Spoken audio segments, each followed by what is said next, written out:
you see, these youths are clearly oblivious. The biggest debate competition for senior high schools in Ghana is about to roll on radio, online and on TV. Which school are you rooting for and which side do you represent, for or against the motion? Stay glued to your superstation Love 99.5 FM as we bring to you the 6th edition of the Love FM High School Debate. Rally behind your alma mater as gallant young men and women from the various senior high schools in Ashanti elucidate their stance on matters of national interest. The Love FM High Schools Debate, trumpeting the voice of young ones on issues of national interest. This event is brought to you by a superstation, Love 99.5 FM, the Ashanti Regional SRC, and the Regional Directorate of Ghana Education Service Ashanti, and CHAS.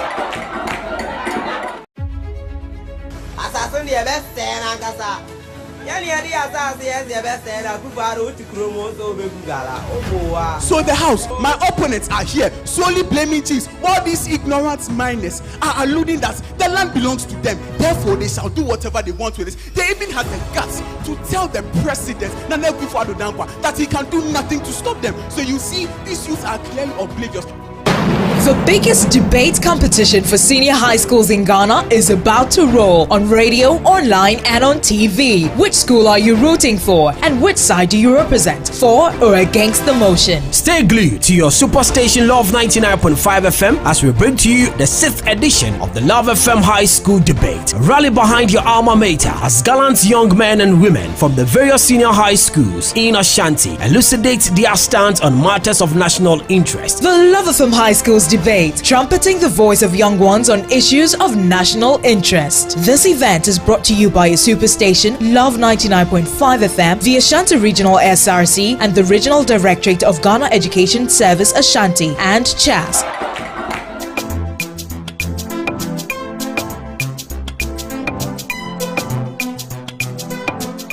Everybody, my name is Patricia Amabonsu, and I'm excited to share with you that the 6th edition of the Love FM High Schools Debates will be hitting your screens very soon. We're going to be live on your radio, Love 99.5 FM, and also on your multi-CV digital box. All you need to do is to tune in to Joy Learning or Joy Prime, and you will get to catch every action right here on the Love FM High Schools Debate. We're also going to be live on social media. Search for LUV 99.5 FM with the hashtag LUVFMHSD. Wherever you are, don't go anywhere. It's going to be more fireworks on this year's edition of the Love FM High Schools Debate. See ya! Oh yeah, my lovely people, welcome to the show. Good afternoon to you once again. My name is Rebecca Swayze-Mara, and I'm here to inform you the 2024 edition of the Love FM High Schools Debate is about to roll. It's about to go down, and it promises to be exceptional this year. 24 schools battling it out for a single trophy. Who gets to end up with the bragging rights? We'll find out. Always keep your dials locked on Love 99.5 FM for more details.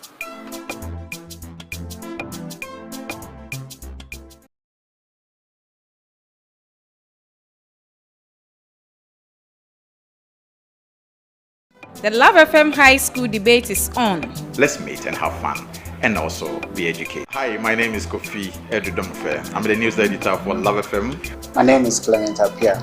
My name is Ernestina Mensah. This year's Love FM High School Debate, I admonish our viewers and our listeners to take keen interest in it because it's going to be wonderful. And I'm looking forward to a more provocative, educative and entertaining 2024 edition. Especially with the underdogs, the less endowed schools. Previously, they've shown that they are also capable of giving a very good... We are live on radio, Love 99.5 FM, also on Joy Prime and Joy Learning on your multi-TV digital channels, I must say. Remember, we're doing this in collaboration with the Ghana Education Service, the Conference of Heads of Assisted Senior High Schools CHAS, the Ashanti Regional Students Representative Council, we have Joy Prime, Joy Learning, and also the Christian Service University, all part of our collaborators here. Yesterday, Adventist Adventist Senior High School, I must say, and also upon Memorial booked a seat at the main stage of this competition. And so today we are going to see which of the two schools will make it also out. We are having two contests today, and the first contest is going to be between Afua Kobi SHS and Anglican Senior High School Kumasi. They are going to be the competitors for today, and they are going to argue on the motion code, corruption destroys a nation more than civil war. Corruption destroys a nation more than civil war. Afua Kobi SHS is arguing for the motion, and Anglican Senior High School is arguing against the motion. And you know what we always do? We make sure that we gauge the mood of the schools even before we start the competition. And so I'm going to have my teachers or my patrons join me right now, and we see what they have up their sleeves for today. This gentleman here to my right, please introduce yourself. You're live on radio, online, and also social media. Yeah, please, I am Frank Osu, a teacher at OKESS, Anglican Senior High School. And what are we to expect from your school today? Please, we are supposed to expect the best from us, because everybody knows our stance, because whatever competition that we stand, we are the winners of all the competitions, and I don't think there will be anyone to compete with us, not even Afua Kobi. But we are not supposed to underrate them, but they can't do anything. Okay, so hold on, let me speak to your colleague here and see if he agrees with what you have said right now. Do you share in his opinion, sir? Yeah, he's entitled to his opinion, and he's being given opportunity to express his opinion. So we understand where he's coming from, but we are very optimistic that we'll carry the day. We know the preparation that we invested in this program, and we are hoping that we come out with flying colors. Okay, so you heard the patron from Afua Kobi. Let's now speak to the students or the supporters of these two schools who have come to share probably in the glory or otherwise of their colleagues. And I'm just going to continue from Afua Kobi. I have this very beautiful lady here. Introduce yourself to us and tell us what we should expect from your school today. My name is Maria Lassina. I'm the WDS president for Afua Kobi Ampem Girls Senior High School. And we are here today to have a contest with Anglican Senior High School Kumasi. And we are hoping and praying for the best. We pray that the best school wins. And I know Afua Kobi Ampem Girls Senior High School is the best. And definitely we are going to win this contest today. Okay, you had the WDS president for Afua Kobi, and I can move now to my competing school. You heard what she also said. What do you want to add? Okay, my name is Emanuela Owusunyako, the WDS Deputy General Secretary for OKESS. And as my patron said earlier on, we are not underestimating any school, but we are winning today. Anglican Senior High School Kumasi is winning today. Thank you.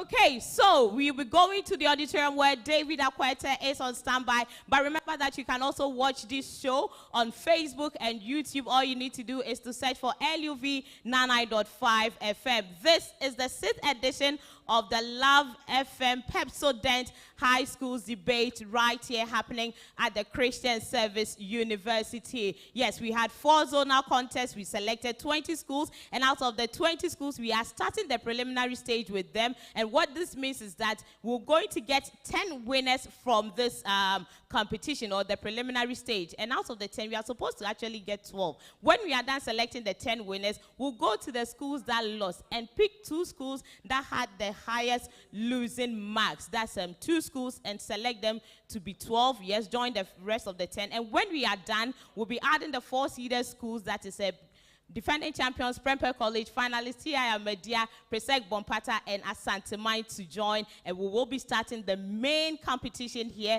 of the 6th edition of the Love FM Pepsodent High Schools debate. And so wherever you are, if you are an alma mater, do come around and let us have fun here. The hashtag remains LUVFMHSD. Thank you very much, ladies and gentlemen. And thank you very much, Patricia Amabonsu, for starting it all for us this afternoon right here at the Christian Service University College. Christian Service University. Please put your hands together for them, for welcoming us, and of course for hosting us. This is a very beautiful auditorium. The name is now the Christian Service University. Disciples. Oh, child, I can't feel the energy. Disciples. One more time. Disciples. Owahine. Owahine. Owahine. The two schools I'll be doing battle this afternoon, Afua Kobi Senior High School and of course Kumasi Anglican Senior High School. Now I'll be introducing to you shortly the contestants or the debaters, but before I do all that, I'd like to inform you that we're live on radio on Love 99.5 FM. We're also live on television, Joy Prime and Joy Learning. We're also on our social media platforms. We can talk about Facebook, that is Love 99.5, and of course on YouTube. If you have some friends who are, attending to other businesses, tell them that the debate is just about to begin. Today is day 2 of the SIT contest in the 2024 edition. It's all about the Love FM Pepsodent High School debate for the year 2024. Now, I'd like to say a big thank you to our lead sponsor, Pepsodent Cavity Fighter. Now, every time we eat, food and sugars get trapped between our teeth, leading to tooth decay, gum disease, and sometimes foul breath. Now, brushing your teeth every morning and night with Pepsodent Cavity Fighter gives your teeth the protection they need, leaving you with 10 times stronger teeth. Pepsodent Cavity Fighter is fortified with pro-fluoride and microcalcium ingredients, sealing tiny and invisible holes in your teeth. Pepsodent Cavity Fighter comes in very affordable 175 grams, that is a big size for the family. 120 grams, that is a Jaqua pack. The 65 gram and of course the 12 gram that comes in a sachet. Now the Ghana Dental Association recommends Pepsodent. Pepsodent now allows you to talk to a dentist for free. Call toll-free number 0800-161-000. Pepsodent, every smile matters. Now if you trust in your breath, if you trust yourself that your breath is, clean and neat and everything. If you trust that your dentals are looking beautiful, you wouldn't mind smiling. Can you see you smile? Can I see you smile this afternoon? Yeah, I like your smile. And I like that of Becca as well, the First Lady. Now, it's also brought to us by Jackson University College.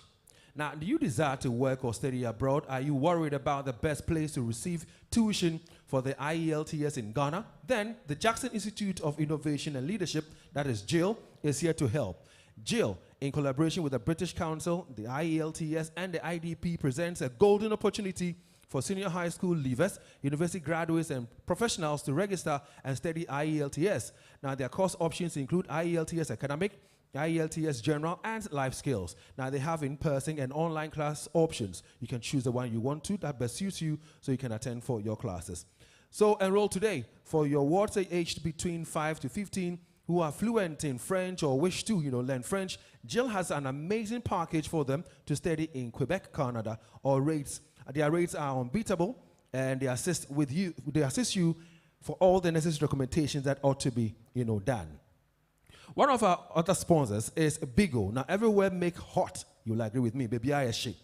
But still, man for enjoy. Boys, girls, mommies and daddies for the parties that you're putting together, for the funerals, and of course the family day out, and any other social gathering. Grab your favorite Bigo drink. Bigo comes in cola, comes in grape, orange, coconut, pineapple, lemon, and cocktail flavors. Get a chilled, affordable bottle of Bigo today at any supermarket or in a traffic whilst driving home or back to the workplace.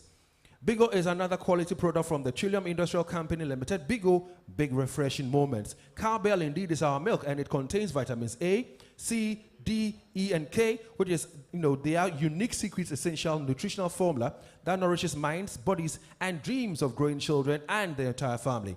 Cowbell has something for everyone, and the flavors come in coffee, strawberry, choco, banana, mocha, and of course coconut. Enjoy the finest taste in milk.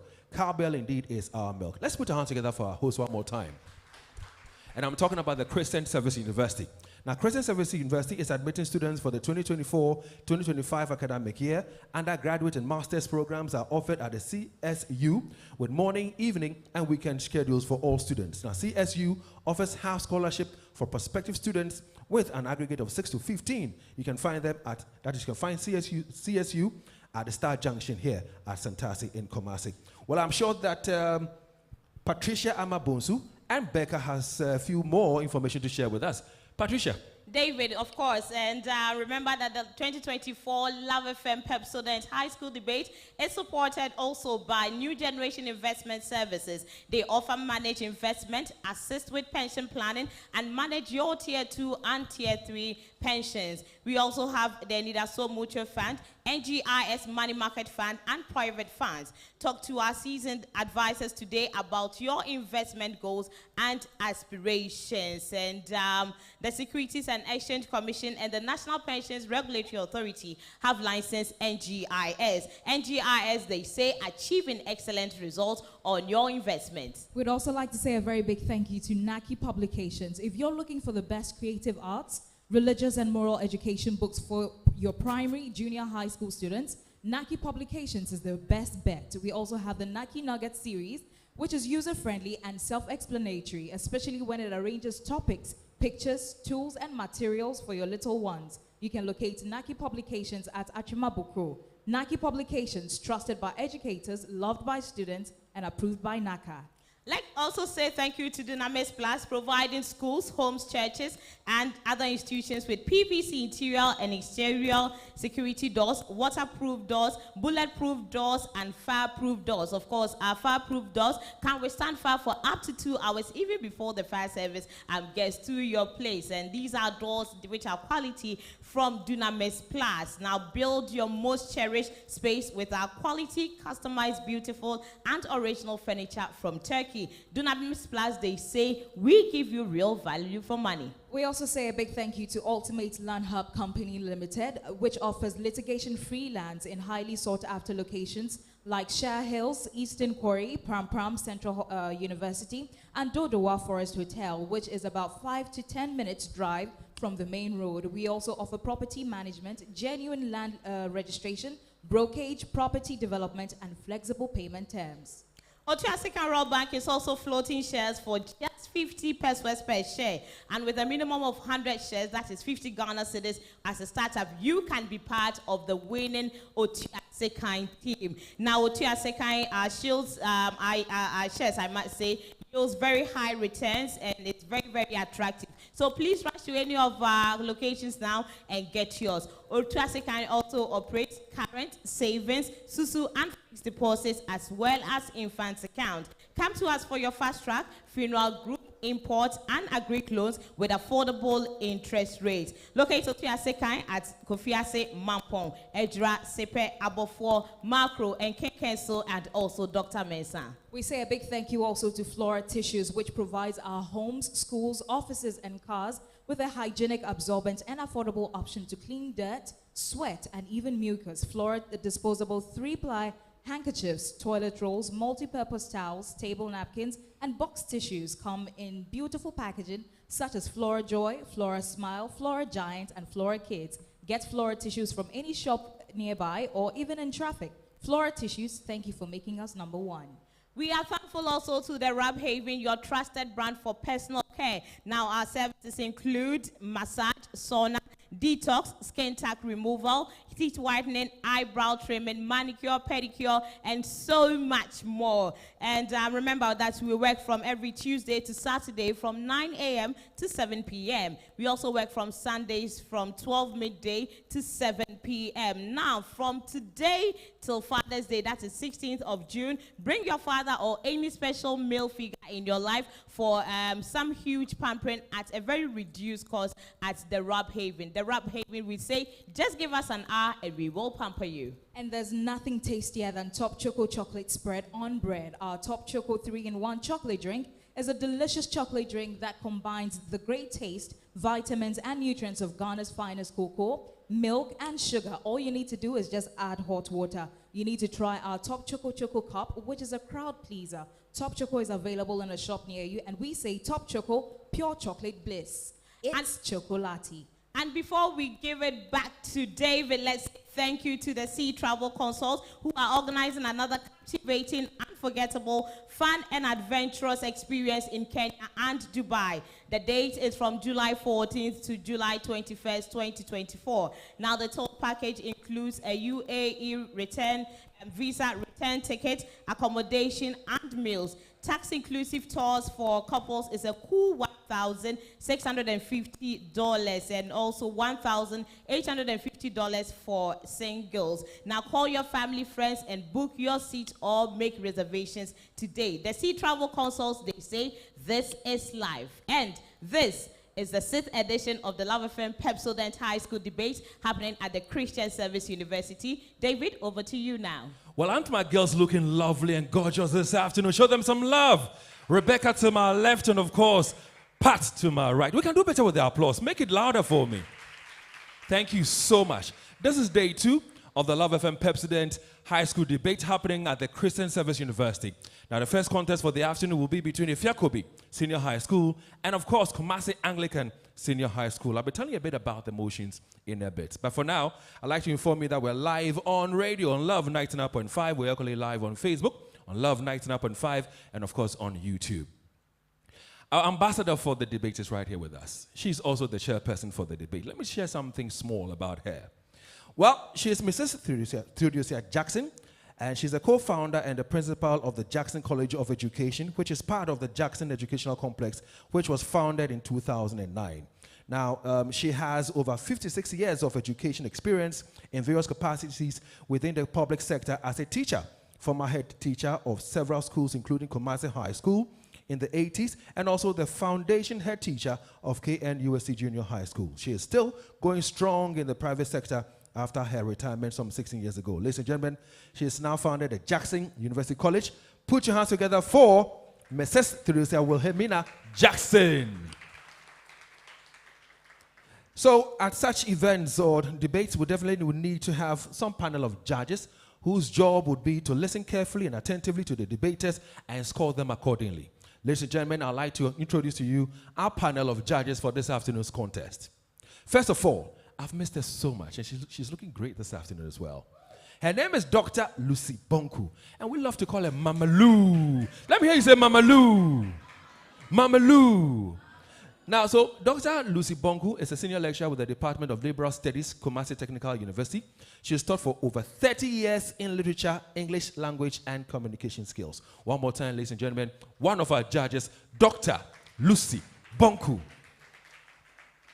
I'd also like to introduce another fine gentleman to you. He is also, here this afternoon as one of our judges. Now, he goes by the name Professor Osei Fosu Anthony. He was born on a Friday, so he's also called Kofi. But many people refer to him as OFAG. Can I hear you say OFAG? OFAG. Let me tell you more about this fine gentleman, too. Now, he's, like I said, one of our judges for the afternoon. Now, he's a professor in economics. He holds a PhD in economics. He's a former head of Department of Economics here in UST. Ladies and gentlemen, please show some love for Professor Osei Fosu Anthony. How many of you love economics? You do, huh? Okay. I'll put a question to you shortly. Don't worry. But that aside, I'd like to introduce at this point to you our lead judge. He was with us yesterday as our lead judge. He is with the Christian Service University College. He is trained at the KNUST. He's here with us this afternoon. Mrs. David Saba is here. Show him some love for me. And whilst the applause is running and rolling, he'll be mounting the podium or the platform, and he'll be telling us the rules of engagement. Please, sir, the microphone and the floor is yours. Do your business.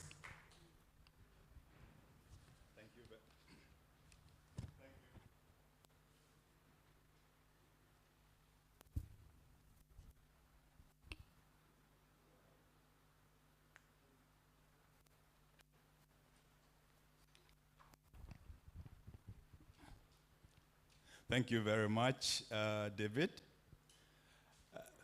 I would like to welcome you, participating schools, to this auditorium. You are especially welcome as winners. You see yourselves as winners? Give yourselves a hand. Now, as winners,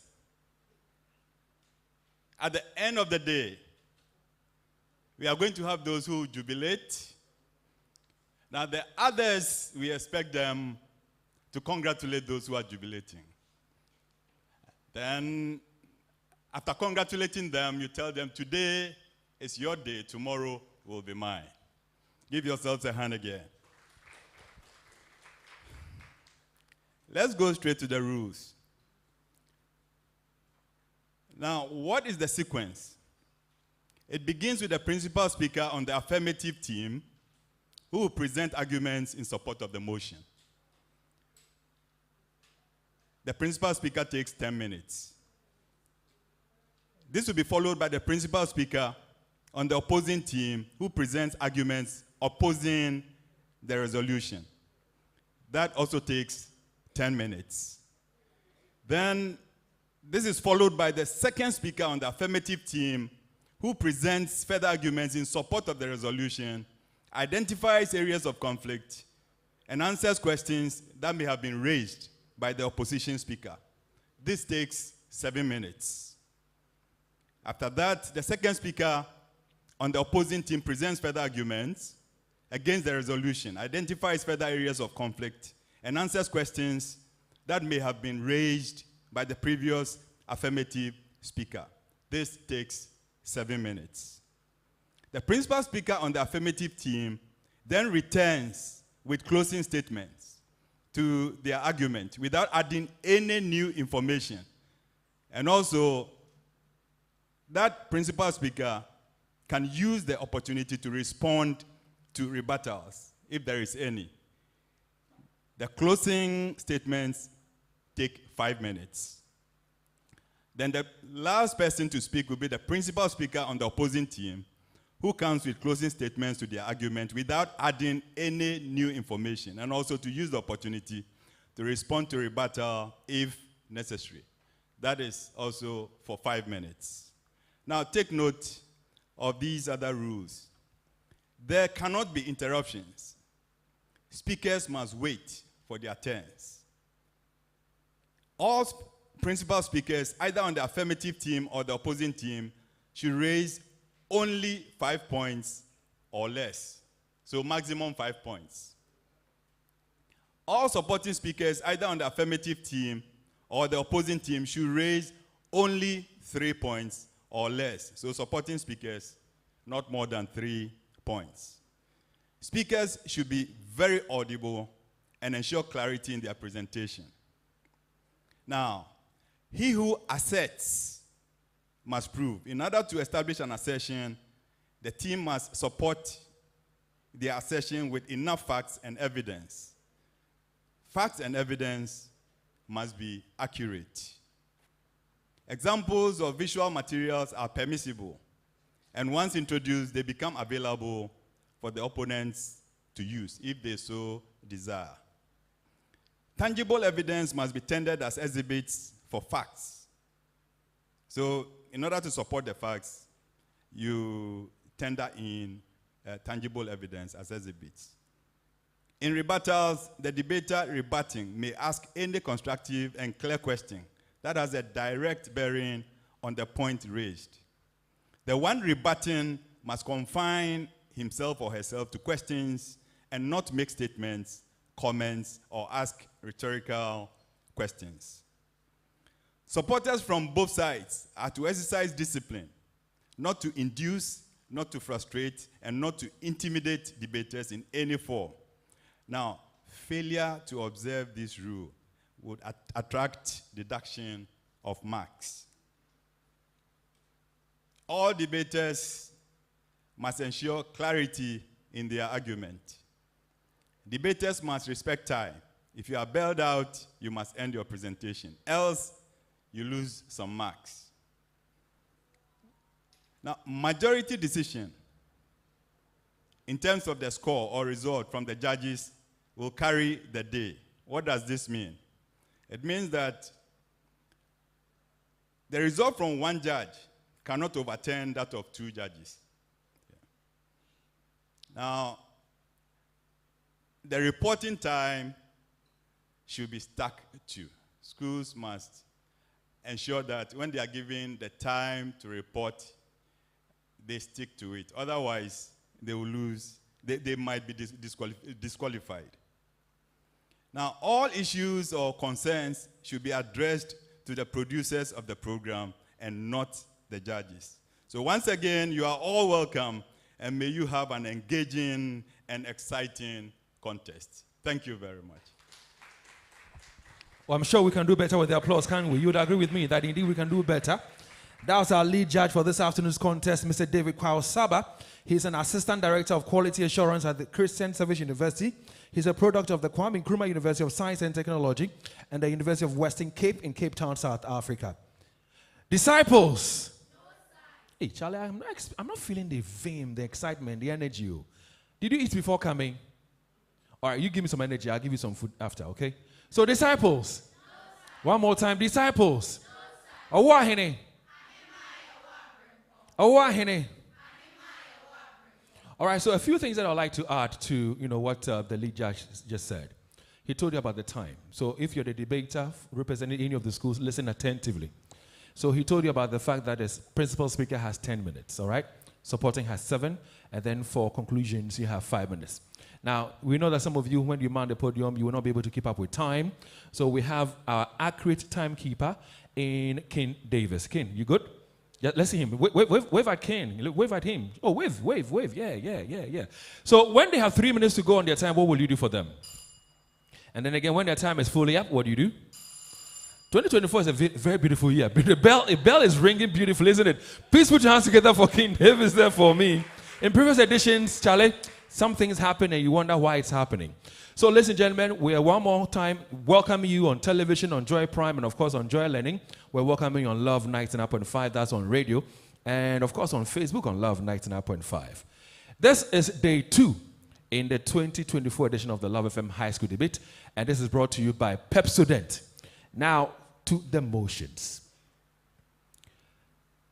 The first contest, like I said, will be between Afua Kobi Senior High School and Anglican Senior High School. The motion is corruption destroys a nation more than civil war. Corruption destroys a nation more than civil war. Now, Afua Kobi, they are for the motion. Anglican Senior High School, they are against the motion at this point in time. Disciples, please stand on your feet.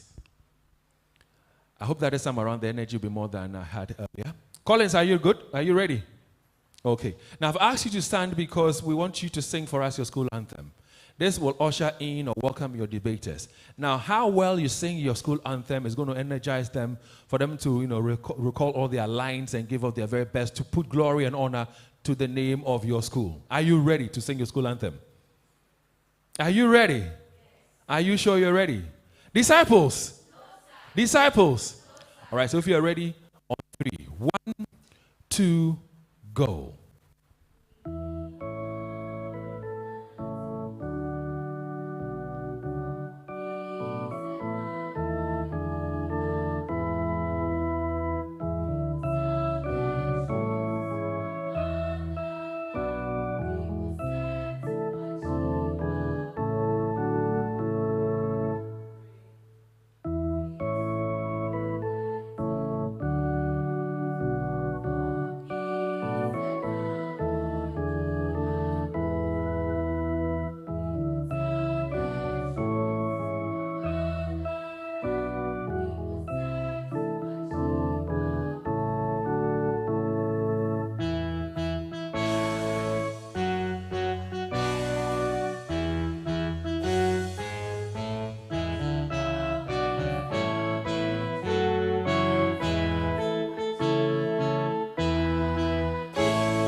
School anthem for Anglican Senior High School, the Disciples. Ladies and gentlemen, at this point in time, I'd like to introduce to you their debaters.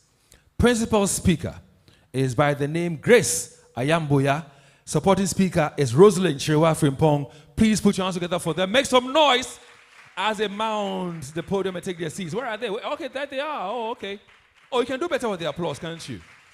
And I know girls have shrill voices. Make some noise as well. Make some noise. Yeah, that's the spirit. That's nice. That's nice. That's nice. So you heard the anthem for Anglican Senior High School a while ago. The Disciples, they are called. It's now time for us to invite Afua Kobi Senior High School to also give us their school anthem. Owahene. Owahene. All right, so please stand on your feet. You know the drill already. Now, if you want to clear your throats, feel free and clear your throats. If you have been served water, so if you want to gulp or sip down some water, feel free and do that. But all we want you to do is to sing for us your school anthem, sing with pride, sing with joy, sing smiling, because it encourages your debaters to come and perform. Trust me. Are you ready? Are you sure you're ready? Collins, are you ready? All right. So if you indeed we are all ready, then let's sing your school anthem on 3. 1, 2, go.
The school anthem for Afua Kobi Senior High School.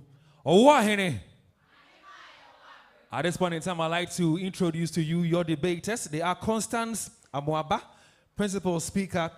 Supporting Speaker is Abigail Edu. If they are ready, please show them some love. Put your hands together for them. Make some noise as they come and take their seats. Okay, that's nice. I like the energy there. Now, debaters, as time is now.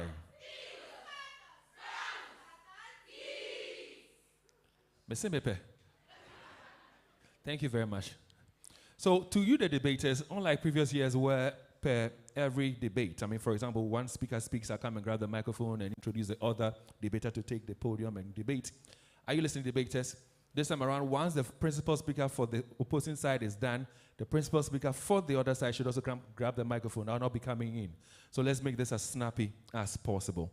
Now, as debaters yourselves in this auditorium, you know that if somebody is debating and you're excited about what the person says, what do? Thank you very much. We don't make some noise. Now, for those of you listening to us on radio, watching us on television, of course, on our various social media handles or platforms, we often say this to you, that these young students have themselves researched on the matter or the emotions, and so therefore, based on their findings, they would mention names of some individuals or some institutions or organizations. Now, if you hear any such name mentioned, it's not for malice. We're not trying to run anybody down. It's just for academic purposes. One more time, ladies and gentlemen, the motion for contest 3 in the 2024 edition of the Love FM Pep High School Debate is corruption destroys a nation more than civil war. Afua Kobi Senior High School, they are for the motion, so they are set, they are ready to begin the debate. Show them some love as they start the debate right now.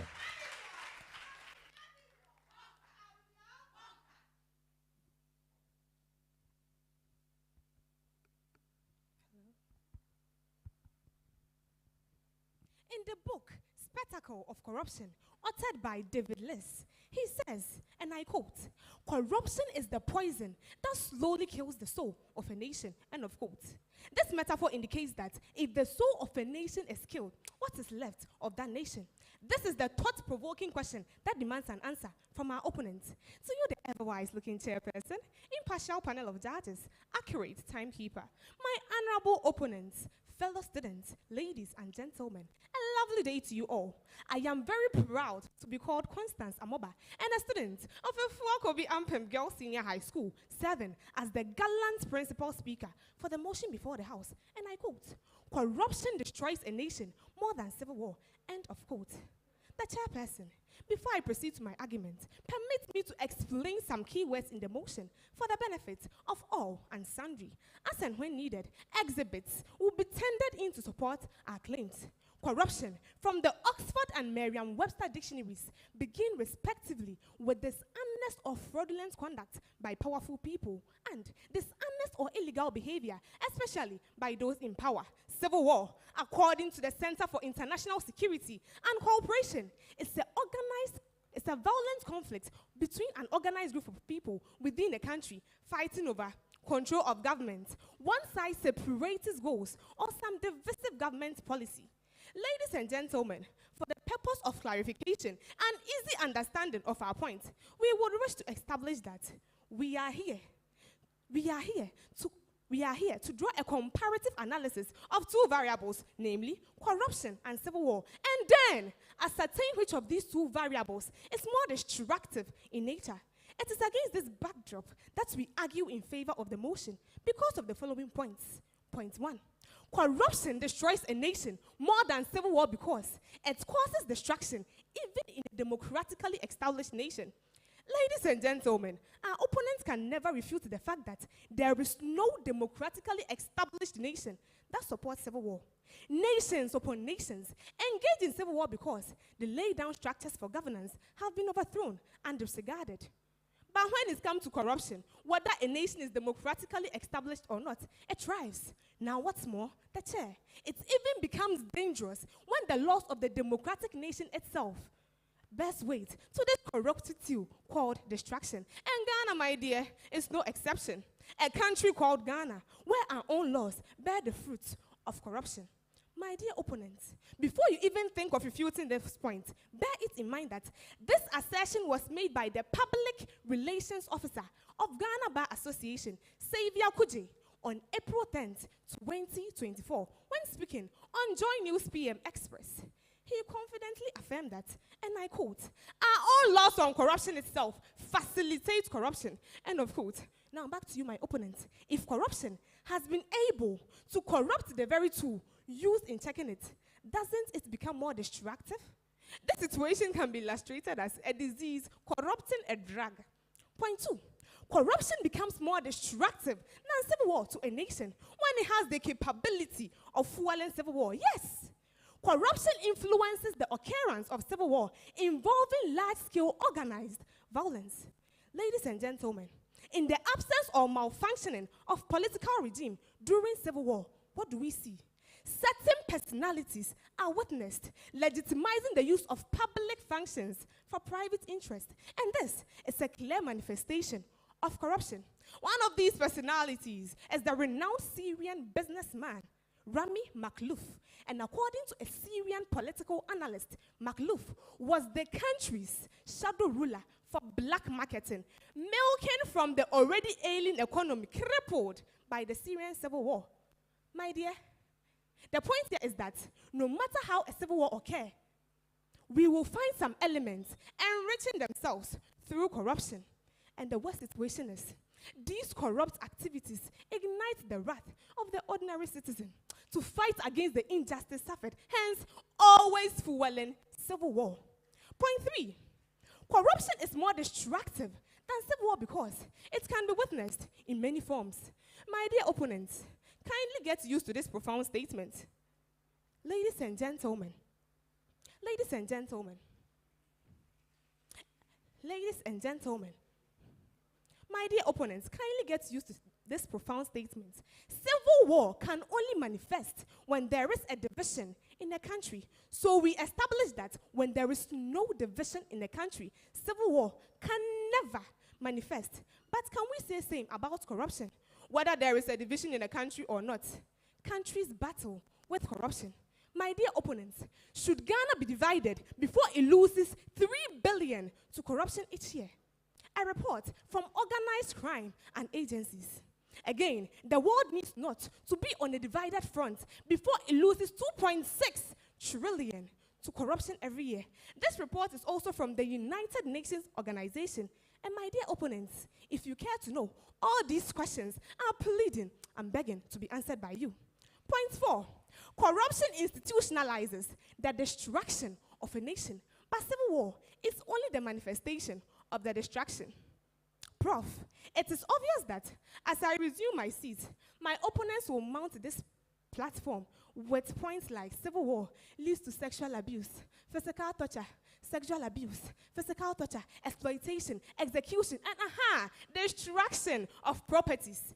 But what they may fail to realize is that all these factors can never be institutionalized by the mere activities of civil war, but corruption. A classic instance is that corruption institutionalizes torture. How? In Nigeria, a police officer can subject an ordinary citizen to torture because he failed to bribe him. For evidence sake, let us watch this video. Demand a bribe. He requested for 2,000 naira. That's about $10, what Godwin would have made working as a taxi driver that morning. So I said, I'm coming from the church with my family.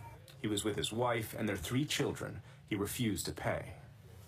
All of a sudden, I heard a gunshot twice. And now went down, holding my girl like this. All was just...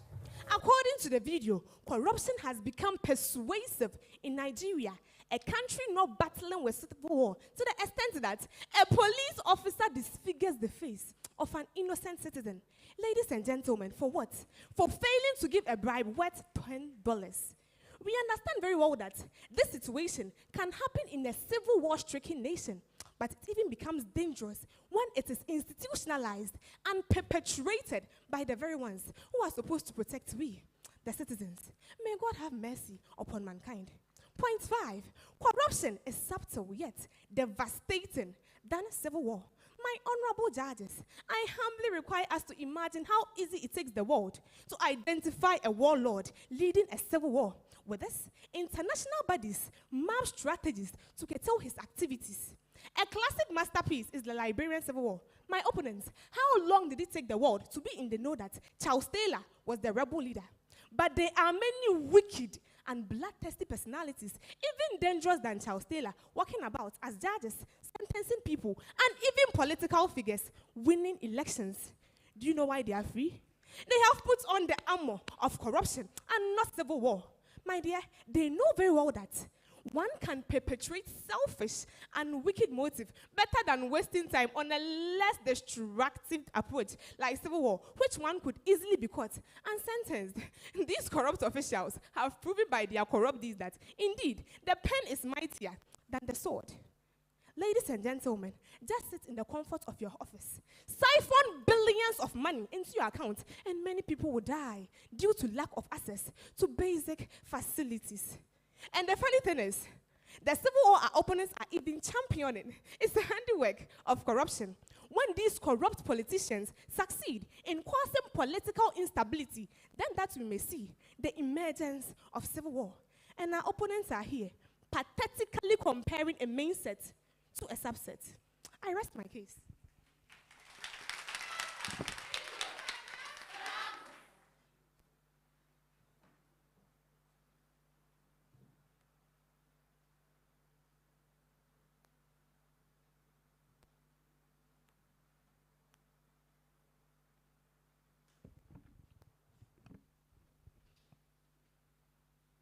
The chair, panel of judges, accurate timekeeper, fellow debaters, ladies and gentlemen, good day. Today, we are represented with a task as debaters to illustrate how profound and often long-lasting impact corruption and civil war have on countries, especially in the face of destruction. My supporting speaker and I vehemently oppose the stance taken by the affirmative team on the motion, quote, corruption destroys a nation more than civil war, unquote. I am Grace Ayamboya of Anglican Senior High School Kumasi and rise as the principal speaker against the motion. The chair, my supporting speaker and I will elucidate our stance against the motion in the following order. 1, what is corruption? 2, what constitutes civil war? 3, what does it mean to destroy? 4, elucidate point as to why civil war destroys a country, both in the short term and long term, that the destruction caused by corruption comes no close. What is corruption? Corruption is defined by Merriam-Webster Dictionary as a dishonest or illegal behavior, especially by powerful people, such as government officials or police. Transparency International also defines corruption as the abuse of an entrusted power for private gain. What then constitutes civil war? For chair, E.A. Henderson of Pennsylvania State University, in this article in Encyclopedia of Violence, Conflict and Peace, defines civil war as a major sustained violent conflict between military forces of a state and insurgent forces comprised mainly of the residents in the state. The chair, the attributes of civil war include 1, internal conflict as opposed to conflict between states. 2, participants include government forces pitted against an insurgency as opposed to violence between groups in the society. 3, the insurgents must be capable of effective resistance, which is absent in the cases of genocides and massacres. What does it mean to destroy? To destroy is to ruin the structure, organic existence, or conditions of something. In today's case, a country. The chair, for the purpose of this presentation, I would be using nation, country, and state interchangeably. For my opponent to posit here and now that an illegal behavior or the abuse of an entrusted power of a person can ruin the organic existence or conditions of a major sustained violent conflict simply beggars belief. For chair, now to the substance of my argument. My first line of argumentation is that civil war destroys a country more than corruption due to its immediate and catastrophic loss of lives. Civil war typically results in a significant loss of lives among both the combatants and innocent civilians. The violence and chaos associated with civil war lead to death, injury, psychological trauma, which only takes several years to heal. By way of statistics and data, it is right knowledge that Liberia, between 1989 and 2003, experienced 2 brutal civil wars, which were reported to have estimated 250,000 deaths.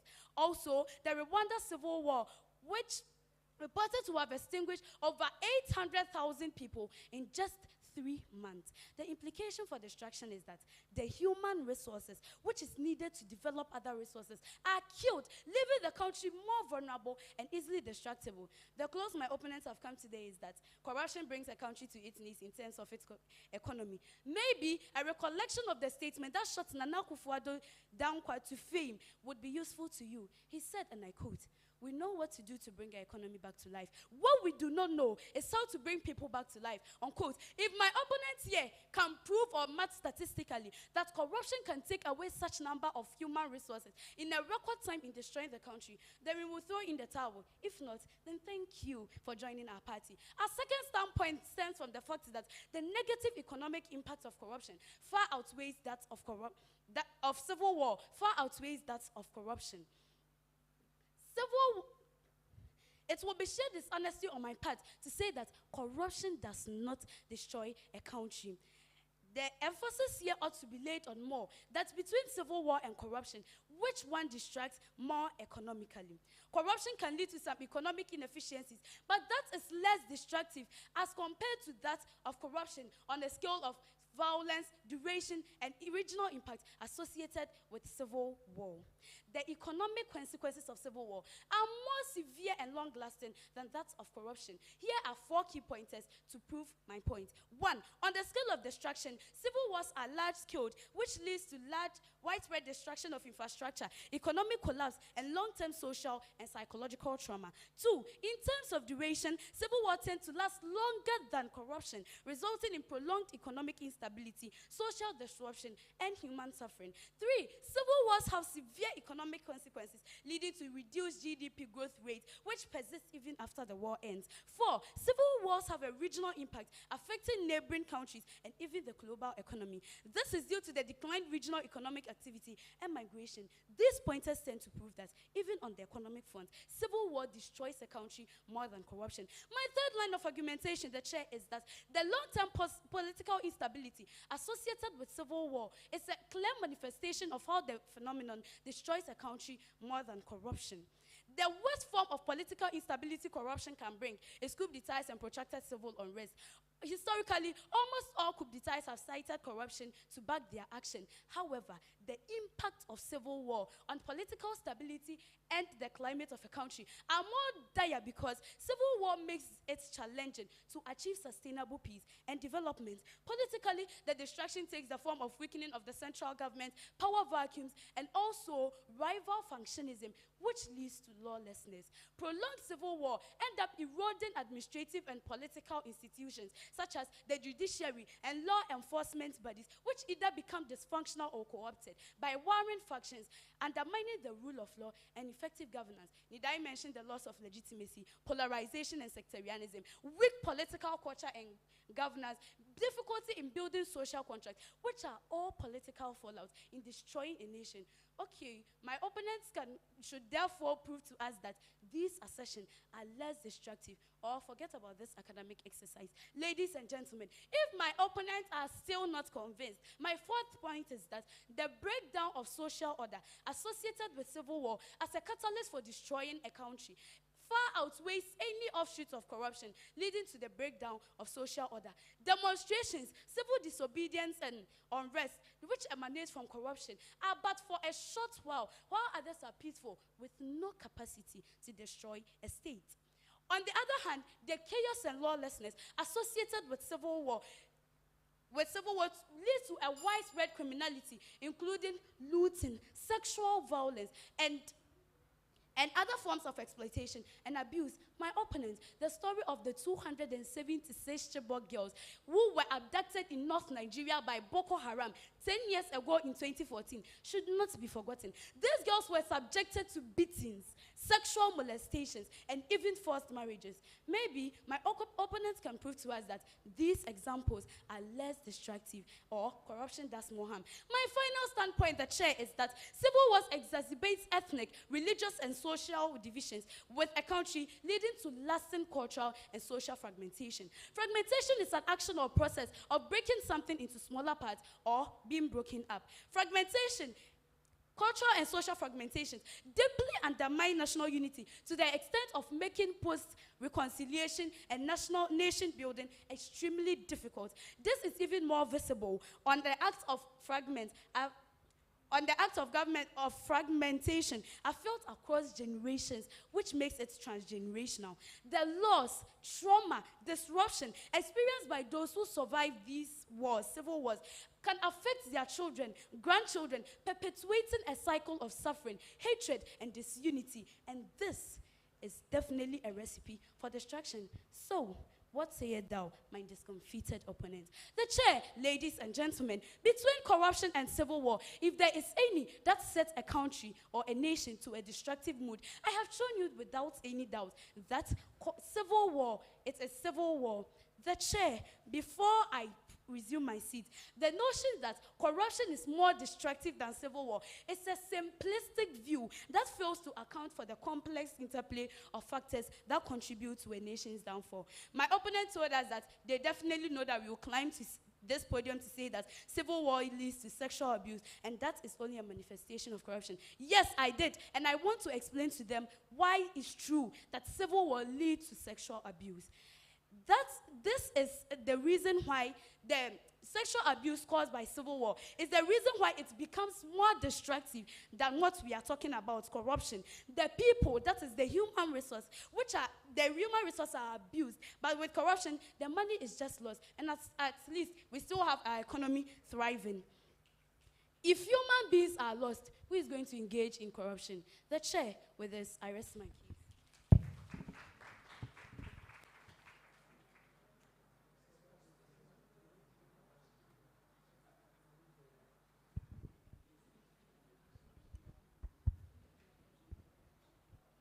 The standing chairperson for clear arguments and development, we have a video to refute the first point of my opponent.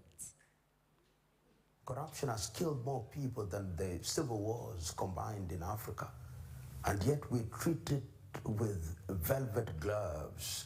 We glamorize these individuals. We continue to elect them in office. They bribe us with 500 naira, 500 cedis, 20 kwanza, and we continue to elect them, and then they claim democracy. Look recently during the UN.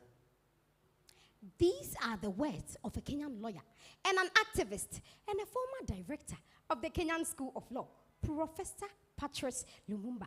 His words are clear as crystals, and I quote, "Corruption kills people more than civil wars combined in Africa."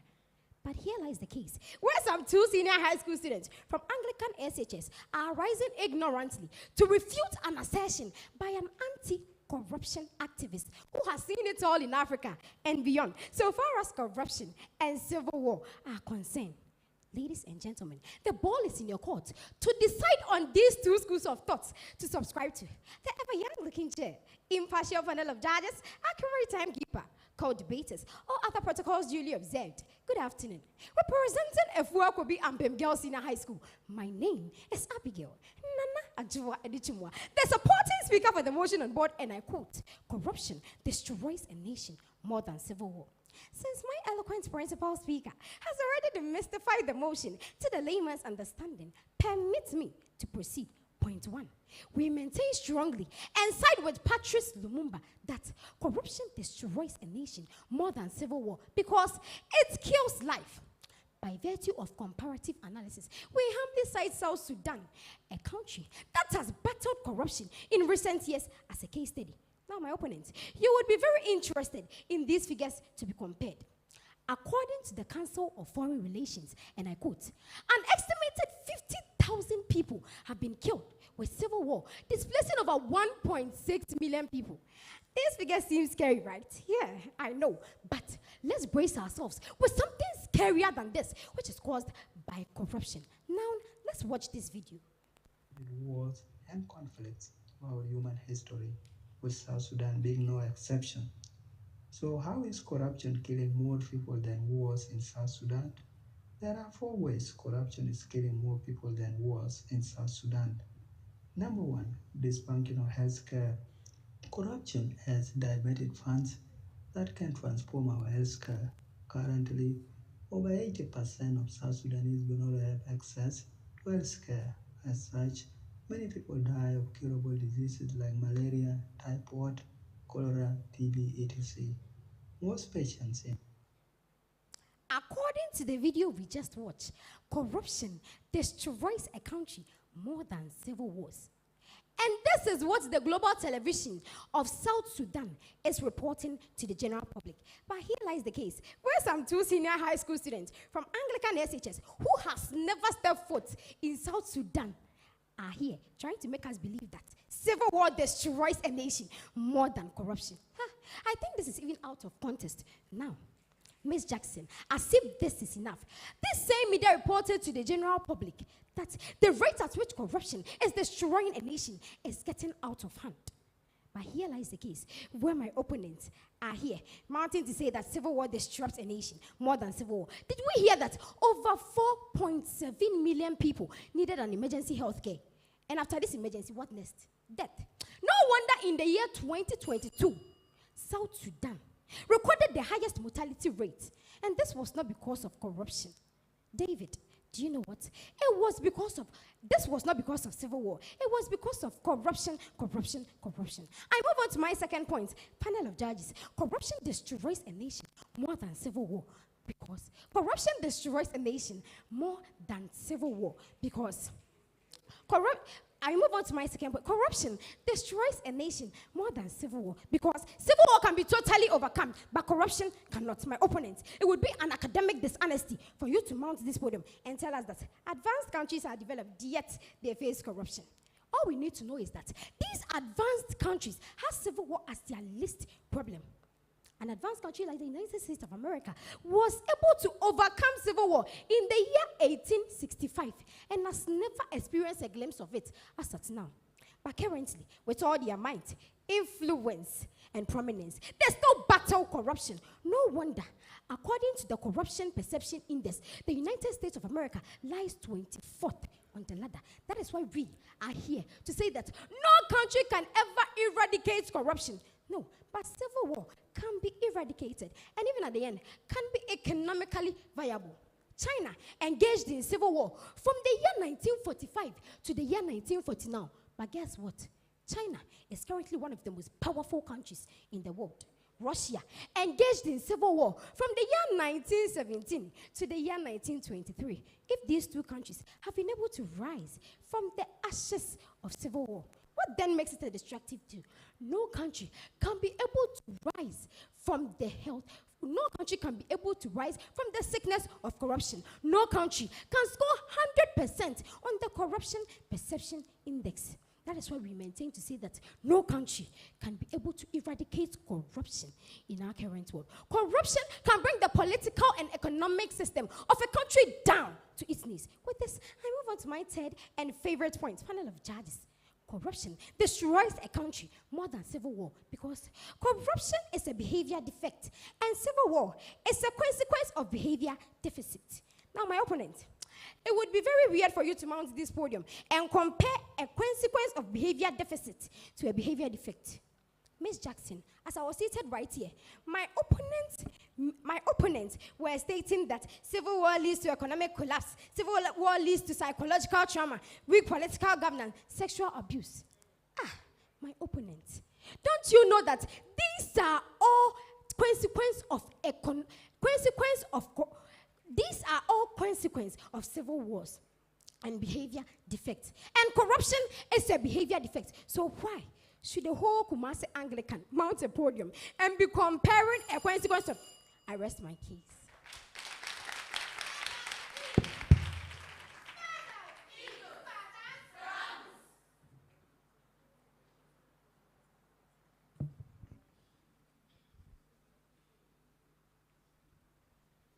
The chair, panel of judges, accurate timekeeper, co-debaters, fellow students, ladies and gentlemen, good day. I rise in furtherance of the lucid, coherent and logic arguments presented by my principal speaker on the motion, quote, corruption destroys a nation more than civil war, unquote. The chair, as the supporting speaker from Anglican Senior High School, Kumasi, I am Serwaa from home. The chair, my principal speaker and I are not in any way saying that corruption does not destroy a country to some extent. But our contention is that in a comparative manner, the extent of destruction caused by civil war far outweighs any form of destruction caused by corruption. The chair, my first argument against the proposition of the affirmative is that civil war plunges nations into severe humanitarian crisis. Humanitarian crisis is a generalized emergency situation that affects an entire community or a group of people in a region, and it involves high levels of mortality and malnutrition, spread of diseases and epidemics, as well as health emergencies. These can be caused by natural disasters. These can be caused by natural disasters, complex emergencies, and of course, man-made crises such as civil war. A typical humanitarian crisis is characterized by one or the combination of these. 1, extensive violence and loss of life. 2, displacement of population. 3, widespread of damage to economies and societies. 4, a need for large-scale humanitarian assistance. 5, significant humanitarian risks for humanitarian relief workers. My opponent should be kind enough to tell me which of these boxes would be ticked by corruption. But for me, I can boldly say that the impact of civil war would definitely tick all 5 of the boxes. UNrefugee.org reported that some 25 million Sudanese need humanitarian assistance due to the extreme shortage of food, water, medicines, etc., occasioned by the South Sudan war. The response to external persons who try to help are sometimes devastating. Reuters reported in January 2024, and I quote, UN says, Ghanaian peacekeeper killed in violence in South Sudan, unquote. The soldiers' only mission was to help keep peace, but ended up losing his life in the civil war-torn area. The chair, my second argument is that physically, the destruction caused by civil war is massive and extensive on 2 main physical fronts, that is infrastructure and the environment, an extent to which corruption's destruction can never come close. Bombing, shelling, and other forms of combat lead to the destruction of homes, schools, hospitals, and other essential infrastructure. And this cripples the country's ability to function. While corruption may lead to the non-completion of infrastructure and stress on existing one, what civil war will do is that it will destroy what is already existing and what is yet to be completed. It is more excruciating when one thinks that the destruction caused by civil war causes physical environment. Both the short-term and the long-term effect of destruction to the environment caused by civil war includes deforestation and land degradation, pollution of all kinds, that is to water, air, land, and noise, loss of biodiversity, disruption in agriculture, water resource contamination, and destruction of other natural resources. My opponent, if these physical elements do not scare you enough, then I do not know what else will. The environmental danger impact of civil war persists even long after the conflict, complicating recovery efforts and heightening ecological challenges. The chair, my third standpoint is that a country becomes more susceptible to destruction at the instant of civil war than corruption because countries become more vulnerable and fragile during civil war. Fragility in this context means to be easily broken or destroyed. A country becomes more fragile as it becomes unable to provide basic services, human rights laws, or address grievances of its citizens. The key word inability in this context disqualifies corruption because here, corruption does not disable, but only serves as a means. The chair permits me to correct some erroneous impressions made by my opponent. My opponent said that we came to say that it will cause people to be traumatized, sexual harassment and all. That is where it becomes more harmful than civil war. Have you seen people being sexually harassed in corruption? No. In this case, even in civil war, people become traumatized. That is where it becomes more dangerous than corruption. Also, my opponent made an assertion that corruption is in institutions, hence it cannot be eroded. Even with corruptions, we will at least find one judge who will be able to prove that indeed there is corruption. But even with civil war, before we reach the courtroom, there will be bombs all over the places. Also, my opponent made an assertion that civil corruption indeed also kills people. Let me ask, statistically, where did we see that civil corruption has killed someone? Even if corruption will kill someone, it is not targeted to all the people in the nation as in civil war. It is targeted to those in the government spending the money. Also, my opponent made an assertion that corruption leads to immediate death in hospitals, people become sick and all of that. I stand to say that as compared to corruption, we won't even get casualties to take them to the hospital. They die at once and that is all. Also, my opponent made an assertion that USA is the 24th country in terms of corruption. But I stand to say that because it is corruption, have you heard they said USA is 24th in terms of corruption. USA is a developed country, so you never hear about them committing corruption. But let a civil war happen in USA right now. You will hear it now and then. The chair, the House, with the cogent points so adduced, I believe that my opponent will on any day prefer distractions caused by corruption to the long sustained destruction caused by civil war. It is for this reason we affirm our stance against the motion, quote, corruption destroys a nation more than civil war, unquote. Thank you.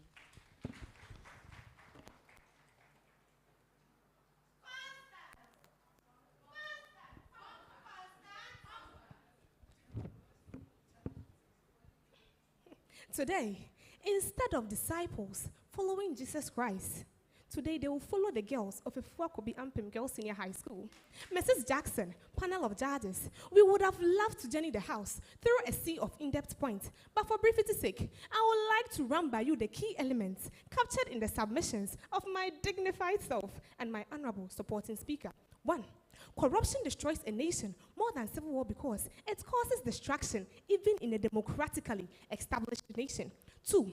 Corruption becomes more destructive than civil war to a nation when it has the capability of fueling civil war. 3. Corruption is more destructive than civil war because it can be witnessed in many forms. 4. Corruption institutionalizes the destruction of a nation, but civil war is only the manifestation of the destruction.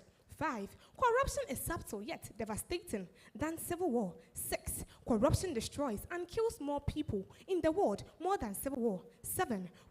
Civil war can completely be overcome, but not corruption. 8. Corruption destroys a nation more than civil war because corruption is a behavior defect, but civil war is a consequence of a behavior deficit.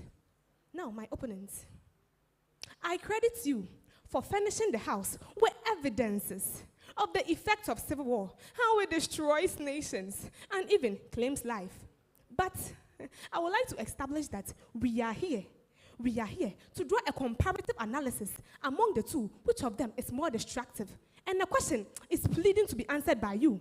Among these two variables, and I mean corruption and civil war, which one of them can be eradicated totally? Nations have been able to prevent civil war from occurring, but since no nation in this world have been able to totally overcome corruption, doesn't it become more destructive than civil war? And I am daring you, and I demand the answer to this very question. My dear, corruption can never, and I repeat, can never be eradicated. You can even cite an example of a country that has been able to overcome corruption totally. And before you do, please be mindful that according to the Corruption Perception Index, no country in the world has been rated 100% when it comes to corruption. My opponents also made mention of corruption, civil war destroying this, civil war destroying that. But the destructivity of corruption can never be less than that of civil war. My dear, even in Sudan, from Sudan to Syria, Yemen to Afghanistan, one can easily find traces of corruption in each of these civil wars. The destructive nature of corruption is so profound that one can easily, even in the heart of civil war, one can easily find corruption thriving. My dear, please stop confusing us, and please stop confusing the house, because we are here to draw a comparative analysis. And it saddens my heart that you even fail to attack the factual basis of the motion, because we are here to draw a comparative analysis. As I say, if I am to even ask the criteria used in choosing these disciples to this very auditorium, corruption would have experienced in the way, because corruption is an attitude. My dear, corruption happens anyhow, anytime, and anywhere it chooses to, because it is part and parcel of the human life. Part and parcel of the human life. And besides, it is a behavior deficit. In our bedrooms, it will shock you, there is corruption. In our various schools and campuses, there can be corruption. Even corruption can enter this very auditorium. It is not like civil war, which demands certain conditionalities before it can occur. My corruption needs no invitation card, because it is like MTN. Everywhere you go. So even in summary, we rise to affirm that mathematically, civil war is even a subset of corruption. Corruption is a behavior deficit, and civil war is the result or the outcome of a behavior deficit. So we should never compare a behavior to the outcome of behavior. I will end my submission by making this plea to all Ghanaians. It is obvious that this destructive tool by name corruption has become a thorn in the flesh of Ghana, like many countries, but it can never be eradicated. So instead, measures has to be put in place to maintain it in order to salvage our crying economy of Mother Ghana. Thank you.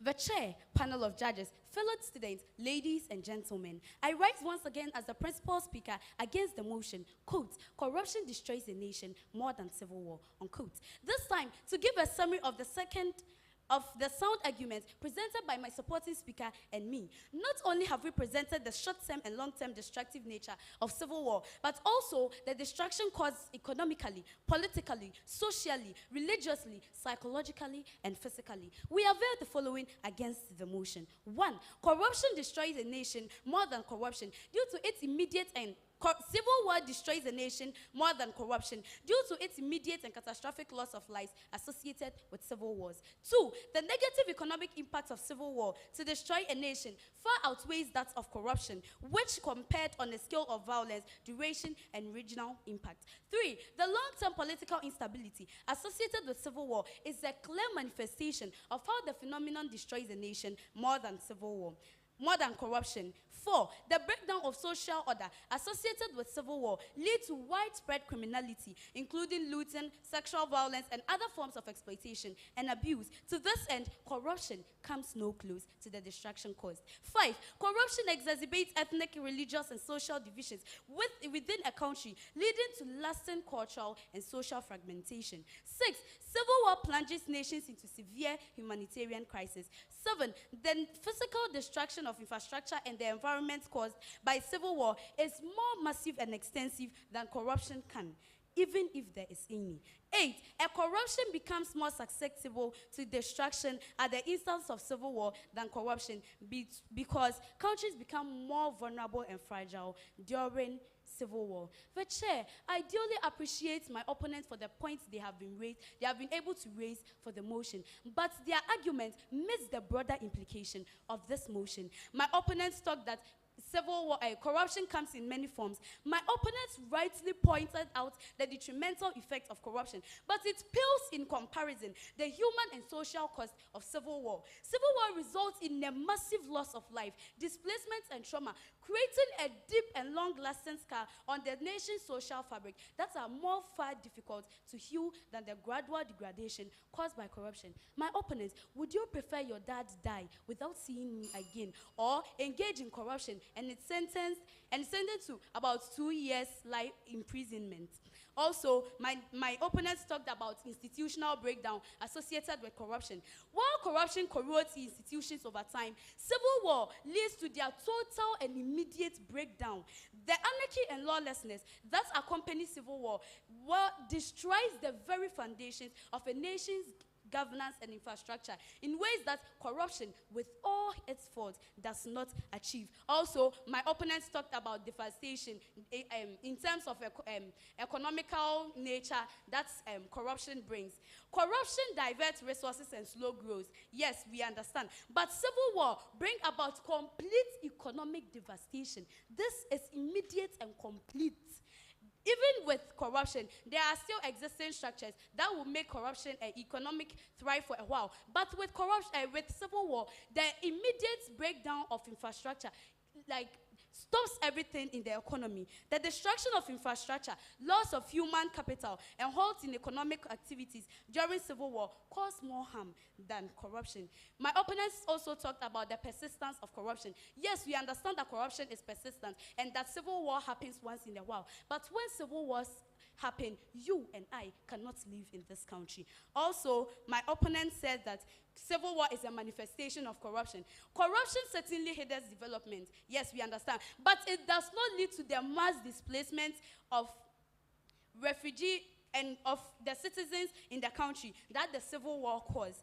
The sheer scale of a humanitarian crisis and the burden on neighboring countries during and after civil war far outweighs the economic mismanagement and inefficiency induced by corruption. My opponents, we appreciate your attempt, but the crux of the motion is a comparative one. Therefore, if you mount the podium next time in anything, tell us the effect of civil war and not only the effect of corruption, and come to tell us that it is comparative, and therefore relative to destruction. We have shown you that civil war destroys more than corruption. The chair, with this, I rest my case. Thank you.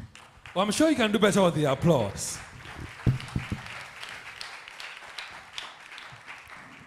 And you know something? It's been a very interesting battle. It's not just a battle of two great schools, but it's been a battle of 4 great ladies. Let's all say Aiko to them. Say Aiko. No, I'm not feeling you, Aiko. Say Aiko. One more time, say Aiko. And put your hands together for them. So you heard from Constance Amwaba and Abigail Edu of Afua Kobi Senior High School. And from Kumasi Anglican Senior High School, you heard from Grace Ayamboya and, of course, Rosalind Serwaa Frimpong. In a bit, we'll get to tell you which school has won, and we'll be advancing to the next stage of the competition. But listen, I don't know who has won. Do you know? Do you know the school who is going to win the afternoon competition? Which school is that? Which school? At this point in time, I'd ask that sit down, relax, and pray. Because it's not been an easy contest at all. They've all given a very good account of themselves. The judges are at it, and in no time we'll tell you which school has won and is advancing to the next stage of the competition. But at this point in time, there's a lot of interactions and engagement on social media, on Facebook and all. So Lady Becca will join us, and she'll be sharing with us what people are saying on social media, especially on Facebook. Put your hands together for her and show her some love. All right, so just a few comments here from Kweku Beko. He says, the supporting speaker of Afua Kobi is amazing. I love her debating skills. Aww. Okay, so Kweku also goes on to say, wonderful debate from the principal speaker of Afua Kobi. Kofi Richmond says, Afua Kobi all the way. Nelson Wilson says, Cass all the way. Hefty GH says, our girls are doing the most. Long live Owabrempong. Aristo Baumia says, greetings to Prof. Ofak, watching you live from Seshi Bekwai. Shout out to Patricia and the entire crew. Oster Cycle King says, more fire Cass. Eric says, this is going well. Kofi Richmond says, the first speaker of Afua Kobi is on fire. He says, we at Elysian International School, Kokobeng say Aiko to Afua Kobi. Thumbs up, girls. So these are some comments, David, we have on Facebook currently. So who is winning this afternoon? Who? Are you sure? Are you sure? A round of applause for yourselves then. So with that, we've come to the end of contest 1 for today. Contest 2 is just about to come up your way, and that will be between Tepa Senior High School. Greatest! Greatest! All right, and of course, Osechishwe Senior High School. Ahenma! Ahenma! But for now, Patricia Amabons will take it away as we give it a wrap for the first contest. Pass over to you. Sure, David. We are right here, and we are about to pick reactions also from some students from the schools that have competed in the third competition of the preliminary stage of the 6th edition of the Love FM Pepsodent High School debate happening here at the Christian Service University. In case you just joined us, we are live on radio, Love 99.5 FM. We are also live on TV, on Joy Prime, Joy Learning, on our social media handles, specifically Facebook and also YouTube. The hashtag is LUVFMHSD. I know you had some comments coming in from Becca. We'll be reading more of this right for you later on the show, but please keep joining us right here on the 6th edition of the Love FM Pepsodent High School's debate. Talking of the students, yes, the first competition was between Afua Kobi Senior High School and their beautiful counterparts here, and let's pick reactions already and see whether they will be going home or they will be staying. And I have this very beautiful sweetheart here. My name is Patricia. Please, what's yours? Everybody's watching and listening to you. I'm Audrey. Audrey, I want your full name. Audrey Nanama Serwaa. Audrey, I had a conversation with you before we came live here, and you were saying some things about your opponent. Share with everybody. Okay, so our opponents were really good, and the competition has really been a tough one. But we are hoping for the best, and may the best school win. May the best school win, so you cannot put the fear of God in your opponent. Hey, madam, is that what you are saying? No. Okay, you let me see if your brother has something different he wants to share with us. And yes, you said yes, just go there. And what were you also saying earlier? You said something that you thought it should be private, or? Oh no, my opponents there was saying that they think they do also deserve to win. And what I'm also saying is that we've been here before. We know the tricks in it. We know everything. We've done our homework, and then we are back. This time around, we are going to with what I call the tiki-taka formation. We are not targeting the school ahead. We are taking one school at a time. And this time around, we are going the God factor. And I'm sure we win the contest today. I see. That is Anglican Senior High School. They call themselves Supercars and said they have been here, they'll be coming back. But let's see if Afua Kobi, all these things that they heard from their opponents means anything to them. Sweetie, everybody's watching you on Joy Prime, Joy Learning, and listening to you also on radio. Do you have anything you want to rebut, like you guys say? Okay, so the guy said what he wants to say. He's coming with the tiki-taka. And point of correction, I didn't say I think we did well. We did well, and we are winning. We are the school of the moment, and we're going to show everybody that we are the school of the moment. We are winning today, and in this contest, we are also going to win. Thank you. Okay, so the sweetheart, you should come closer and let's share what you also have. What do you want to add? As my organa has already said, we are winning. As royals, royals never lose. So we are taking the crown to our school. School of the moment. Okay, so Afua Kobi Senior High School, they say they are the school of the moment and they are going to win. Very soon we'll be going for a quick break before we start the second contest for today. But I would like to share with you also that we're doing this in collaboration with the Ghana Education Service, the Conference of Feds of Assisted Senior High Schools, Ashanti Regional Students Representative Council, Joy Prime, Joy Learning, and the Christian Service University. My name is Patricia. Don't go anywhere. Keep the conversation going on the 6th edition of the Love FM Pepsodent High Schools Debate. Thank you very much, ladies and gentlemen.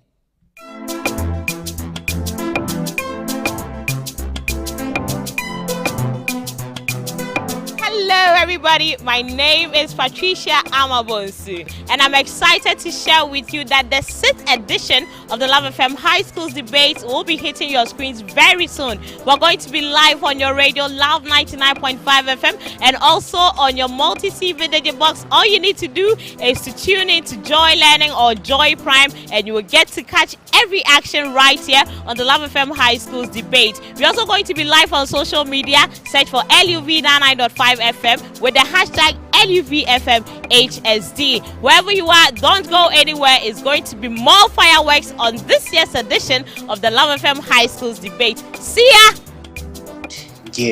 The Love FM High School Debate is on. Let's be Edudom. I'm the news editor for Love FM. My name is Clement Apia. My name is Ernestina Mensah. This year's Love FM High School Debate, I admonish our viewers and our listeners to take keen interest in it because it's going to be wonderful. And I'm looking forward to a more provocative, educative, and entertaining 2024 edition. Especially with the underdogs, the less endowed schools. Previously, they've shown that they are also capable of giving a very good game. The Love FM High School Debate is on. Let's meet and have fun and also be educated.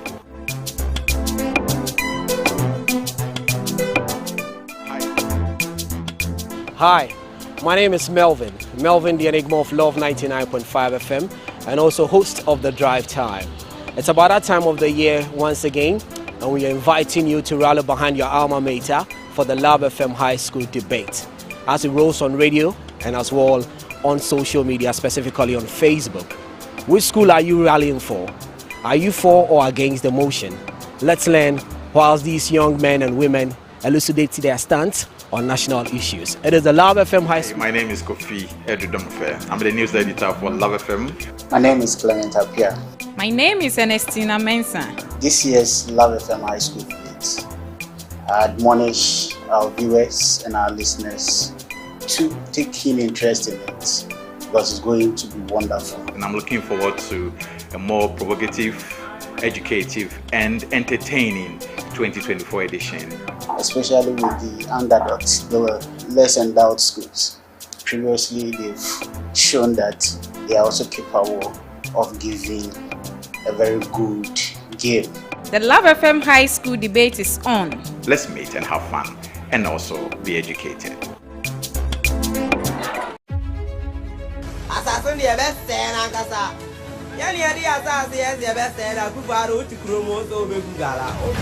So the house, my opponents are here, solely blaming chiefs. All these ignorant minders are alluding that the land belongs to them. Therefore, they shall do whatever they want with it. They even had the guts to tell the president, Nana Akufo-Addo Dankwa, that he can do nothing to stop them. So you see, these youths are clearly oblivious. The biggest debate competition for senior high schools in Ghana is about to roll on radio, online, and on TV. Which school are you rooting for? And which side do you represent? For or against the motion? Stay glued to your superstation Love 99.5 FM as we bring to you the 6th edition of the Love FM High School Debate. Rally behind your alma mater as gallant young men and women from the various senior high schools in Ashanti elucidate their stance on matters of national interest. The Love FM High Schools Debate, trumpeting the voice of young ones on issues of national interest. This event is brought to you by a superstation, Love 99.5 FM, the Ashanti Regional SRC, and the Regional Directorate of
And we're told there was going to be a deba in your favor, but it didn't happen. Is it going to happen today after your competition? Yeah, definitely it's going to happen. We are expecting to win, like my student just said, rightly said. So we are here to win. That is all. So what's the strategy to win? The strategy will be displayed on the pitch.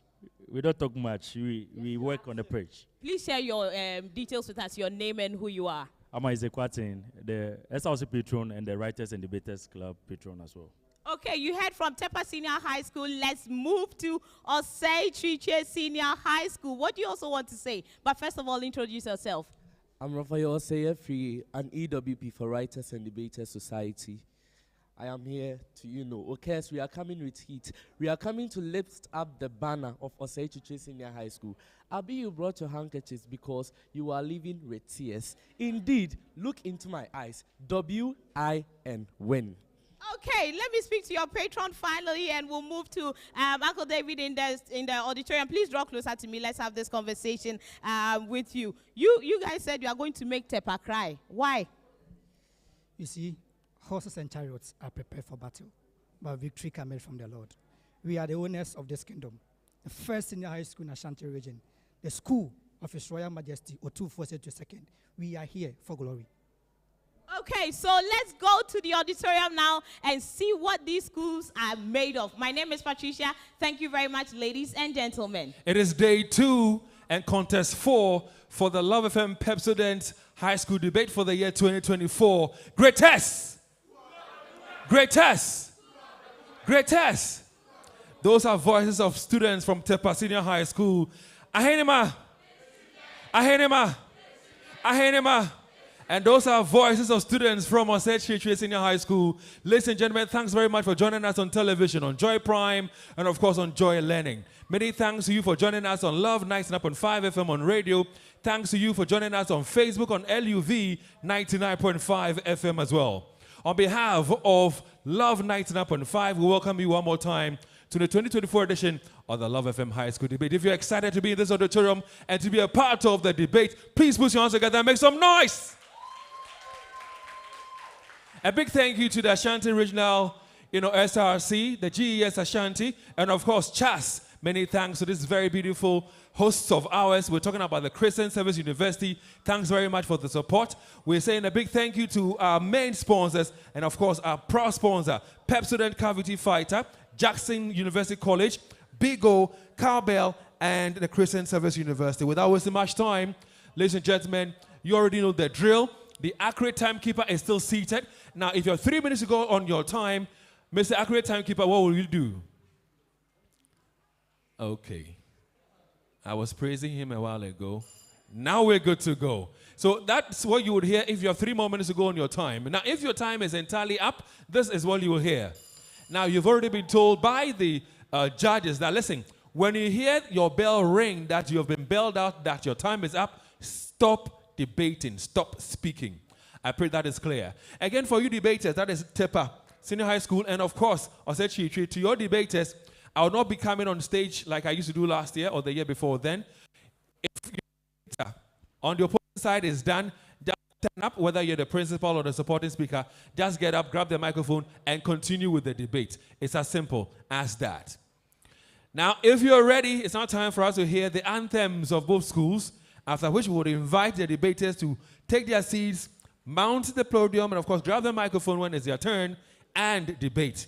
You've already been informed that the motion for this afternoon's debate, that is the second contest for this afternoon, is the fight against illegal mining, that is Galamsey, should be left in the hands of traditional leaders. Now, debaters and audiences, please, we need some silence and quiet in this auditorium, please.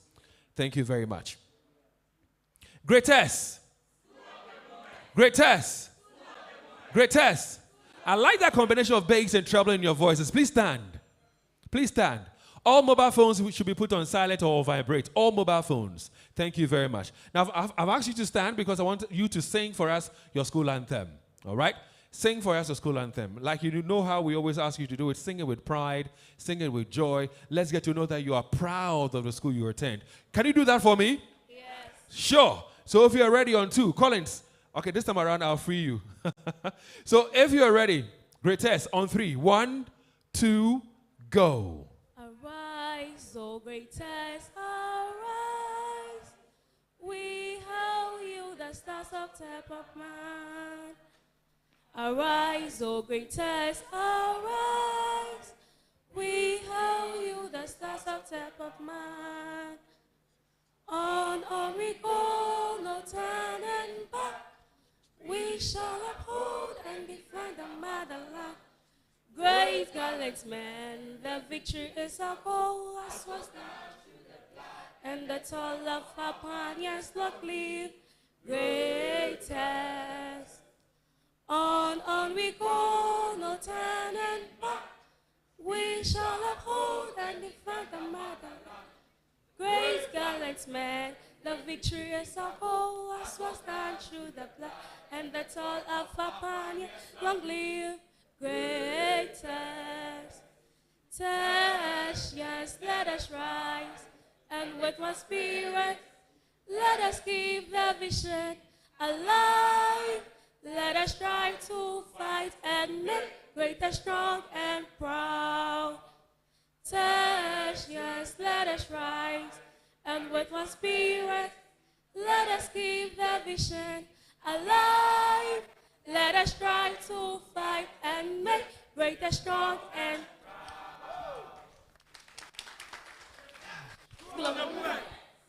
Well, they did their thing. Ladies and gentlemen, at this point in time, I'd like to invite their debaters.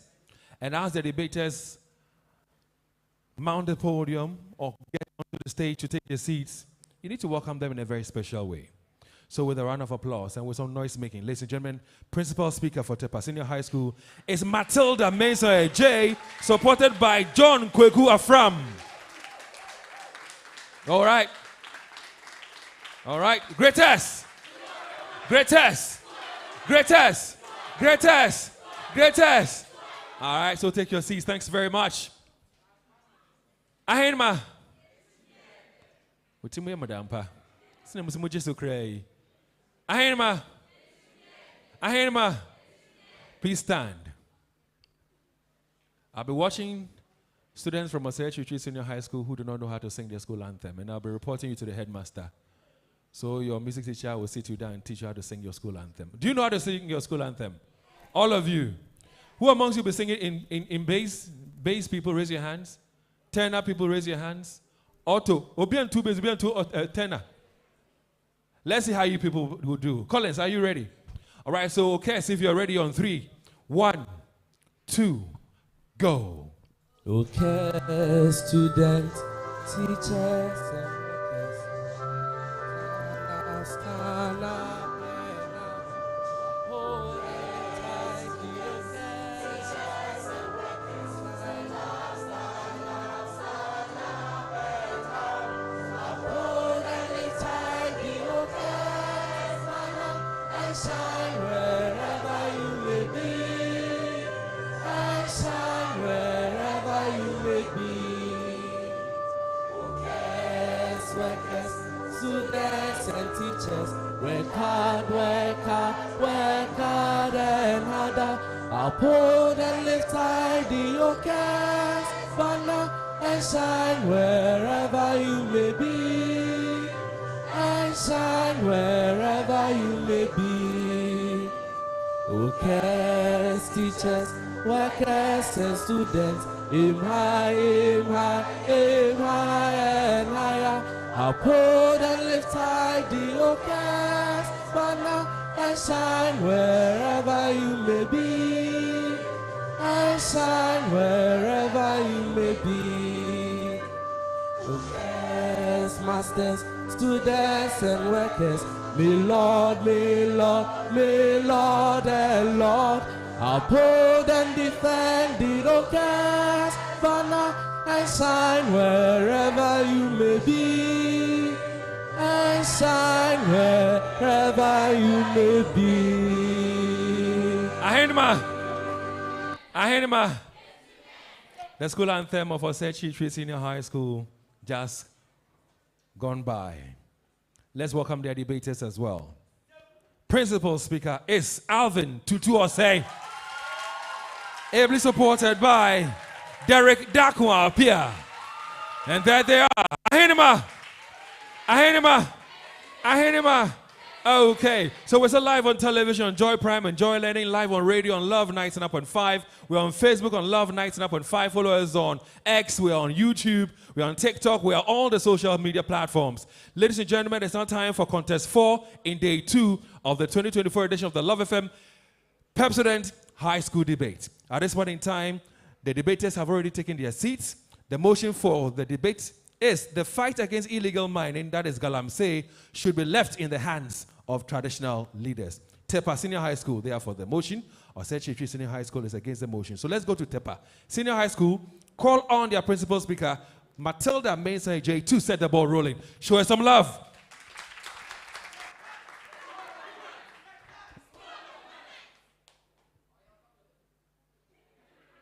For centuries, traditional leaders in Ghana have protected the land and its resources. Illegal mining now jeopardizes this heritage, undermining the very fabric of our nation. To preserve our future, we must entrust into traditional leaders the responsibility to stop illegal mining. The ever-wise chair, respected members of the bench, accurate timekeeper, distinguished guests, co-debaters, ladies and gentlemen, representing Tepa Senior High School, I, Nana Ajua Adepa Ejime Matilda, proudly serve as the principal speaker and respectfully argue in favor of the motion. And I quote, the fight against illegal mining should be left in the hands of traditional leaders. Unquote. Mick Jackson, for the sake of clarity and accuracy, I would like to define the key terms integral to the motion. According to Wikipedia, illegal mining, locally known as Galamsey, is the process of extracting precious metals without following the proper procedures to follow legal mining activities. A traditional leader is a person who, in terms of the customary law of the traditional community concerned, holds a traditional leadership position. Before I proceed, panel of judges, kindly permit me to define the key role of traditional leaders in our various communities. 1, they control vital resources such as land. 2, they mediate between the people and the state. 3, they help in conflict resolution. And 4, they enhance national identity. Ladies and gentlemen, with this background role of traditional leaders in mind, I would like to tackle the affirmative side of the motion. And I quote, the fight against illegal mining should be left in the hands of traditional leaders, unquote. The chair, our first rationale in support of the stance is that traditional leaders have a deeper knowledge about their geographical area, customs, and practices. This knowledge encompasses various aspects such as local history, cultural practices, environmental conditions, and social dynamics. Their knowledge is generally derived from generational wisdom, oral tradition, and also lived experience, making traditional leaders valuable resources in all matters relating to land management. The ever-wise share, based on their knowledge of their lands, traditional leaders can easily identify affected places where Galamsey activities take place. With this same knowledge of their lands, they can mobilize the local population to report and monitor illegal mining activities. This action can deter potential Galamsey operators.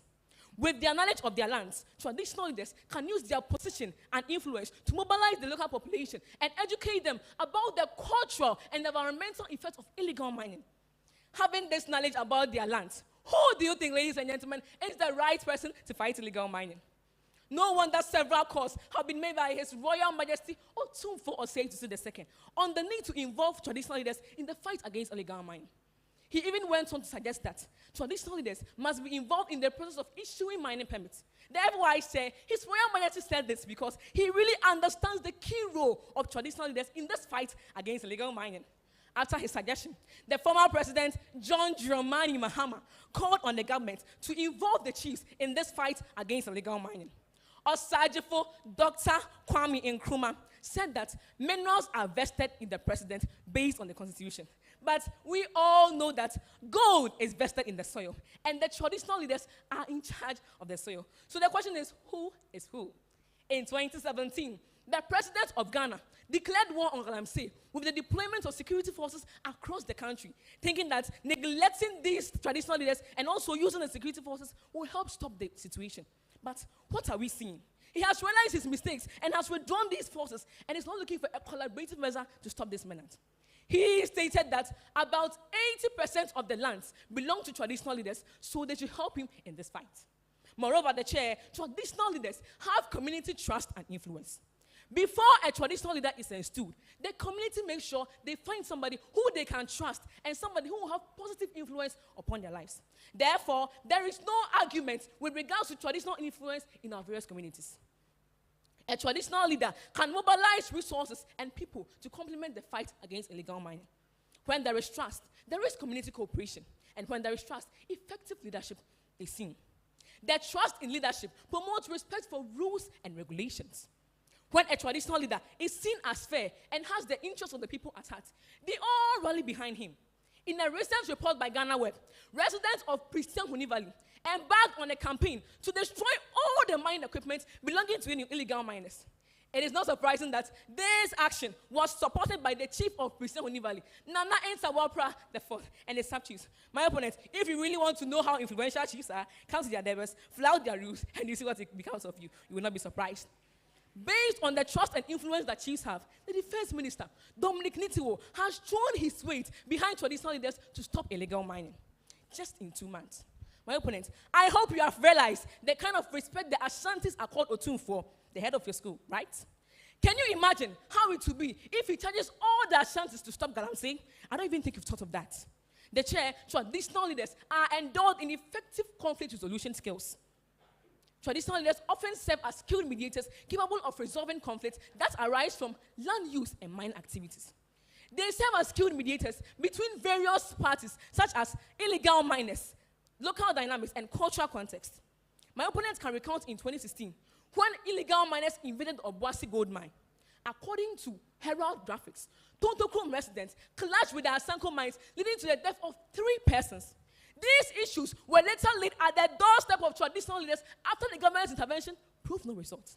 Therefore, there is no argument on the effective conflict resolution skill of traditional leaders. The chair, another instance of conflict resolution, was when Asante settled a dispute between the chiefs and the New Malt Company. We all know that this issue was a long-standing one, but for the intervention of the Asante, everything was settled. Next, Jackson, cultural sensitivity in addressing legal mining issues is key, and it needs understanding and respecting the cultural context and needs of the local communities. It is traditional leaders who have this cultural sensitivity in mind when it comes to issues regarding illegal mining.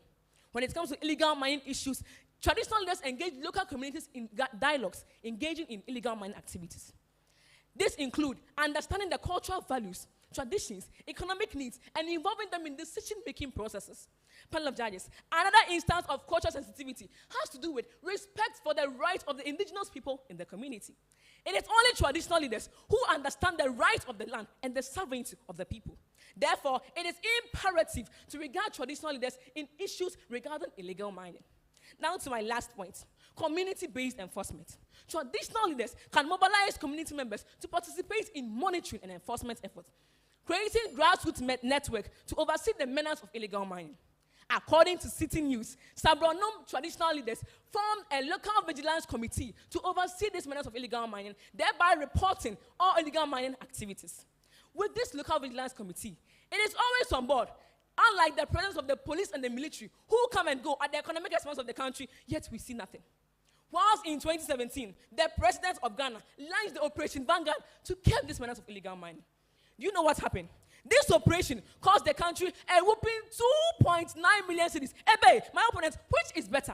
Is it the traditional leaders who cost us a lesser or no cost than this joint military who come and go, yet we see nothing? They also waste our time.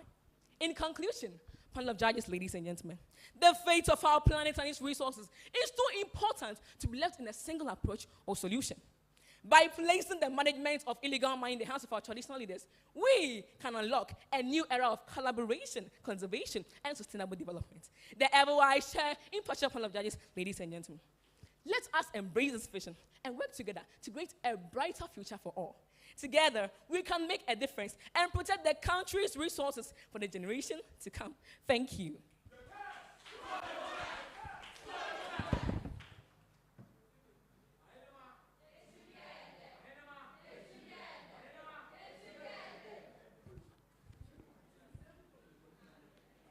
Hello.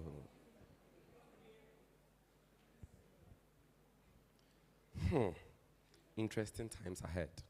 Girl, we are having a debate, not a beauty pageant. Please relax. The House. I heard my opponent saying that the government has realized its mistake and has therefore called for a collaboration between themselves and the traditional leaders. Yes, from your own mouth, they called for a collaboration. They didn't say these traditional leaders alone should tackle this fight. don't contradict yourself. Again, traditional leaders can monetize community members to work towards this fight, as my opponent said. Even as they can mobilize, it is now we are seeing Galamsey. Or they didn't mobilize the community members this time. The chair, the house, traditional leaders fighting against illegal mining. That is just like asking a kindergarten teacher to lead a whole special forces operation. My dear, that is not just their wheelhouse. It is high time that we find people who are ready to get the jobs done. People who can get their hands dirty. We need efforts. We need agencies. So let's stop pretending that these traditional leaders are the answer to our problems and find a everlasting solution to end this national canker. The chair, impartial panel of judges, accurate timekeeper, colleague debaters, ladies and gentlemen, good day. Representing Osei Chirichi Senior High School, I am Alvin Osei, and the principal speaker against the motion, I quote and unquote, the fight against illegal mining or Galamsey should be left in the hands of traditional leaders. Ladies and gentlemen, for your comprehension, convenience and clarity, I crave your indulgence to digest the motion to its simplest form. According to the Longman Dictionary, fight means a battle or war. According to Wikipedia, illegal mining means the process of extracting precious minerals from the land without following the proper procedures of legal mining activity. Oxford Reference defines traditional leaders as people who exercise some form of leadership which rests on our traditional and customary settings. Therefore, the motion in its simple terms means that the battle or war against the extraction of precious minerals from the land should be left in the hands of people who exercise some form of leadership in our traditional settings. Now, the house. Our argument is in two folds. One, the reason we are saying this fight should not be left in the hands of traditional leaders. And two, if we are saying this fight should not be left in the hands of traditional leaders, who then are we suggesting that this fight should be left in their hands? And we boldly and vehemently suggest the government. Now, we argue against the motion due to the following reasons. One, judges, the fight against illegal mining should not be left in the hands of traditional leaders because some of these traditional leaders are illegal miners themselves. It is important to note that these traditional leaders we are busily preaching about today are human beings just like you and I and have their own personal interests and preferences. Now, because these traditional leaders are the most powerful and respectable persons in their community, nobody, I repeat, nobody dares to question their authority. Therefore, leading to lack of checks and balances.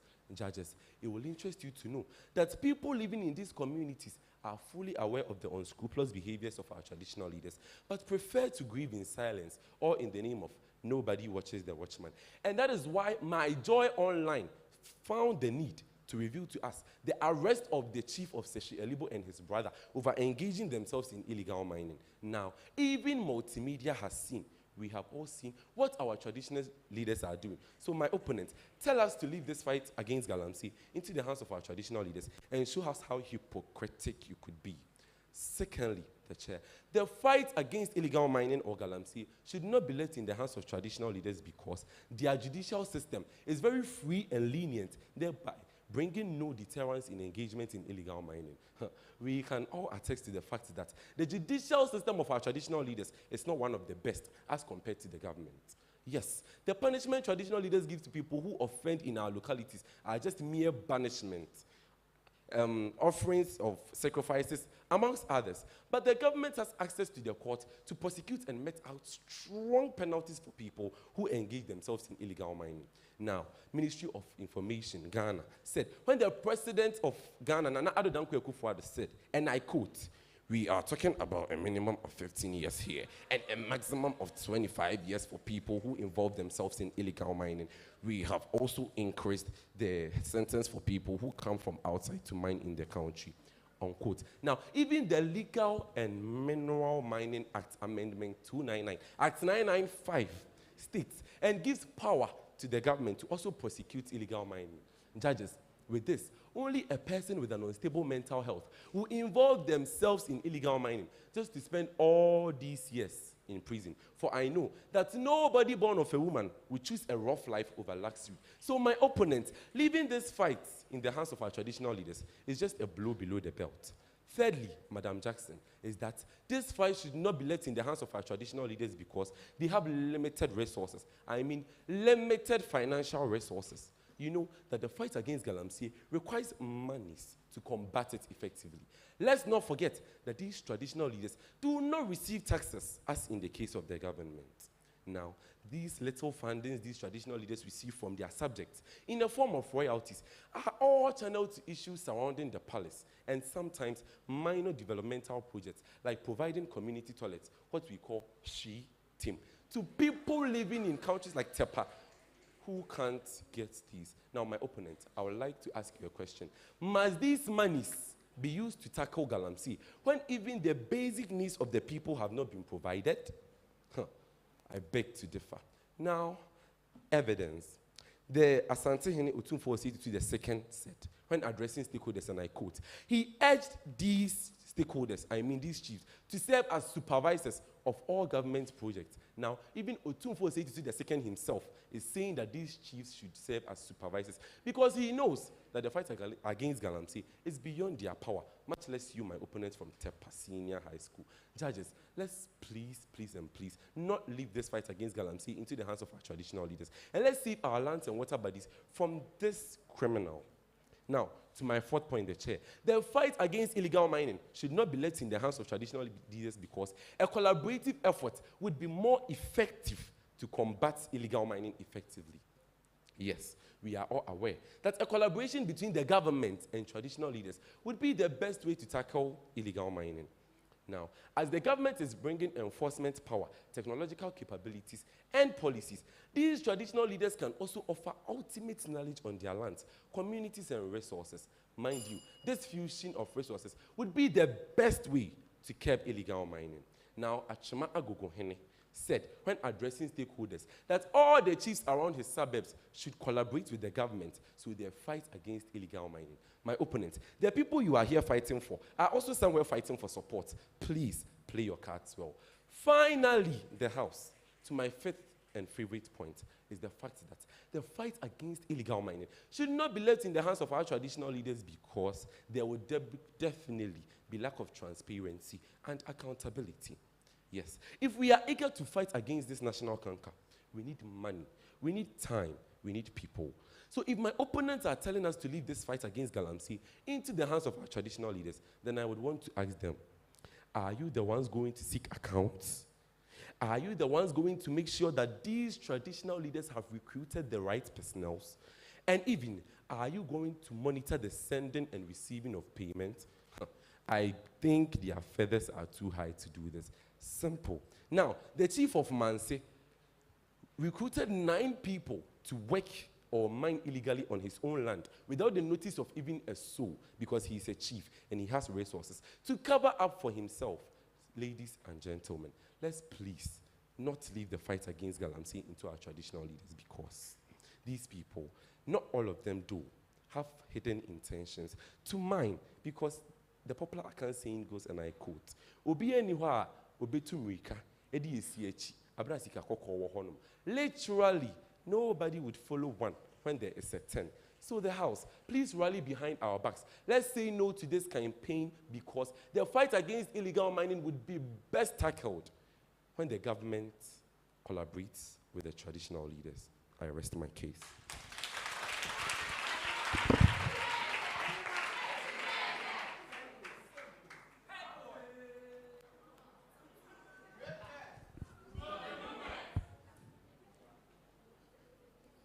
My opponent will agree with me that in all matters of disputation, whether it has to do with mining, the distribution of our land, or our natural resources, we always end up at the palace of our traditional leaders. Ladies and gentlemen, the outstanding chair, panel of judges, ladies and gentlemen, I am John Kweku Ampem, the supporting speaker to affirm the motion. And I quote, the fight against illegal mining should be left in the hands of traditional leaders, unquote.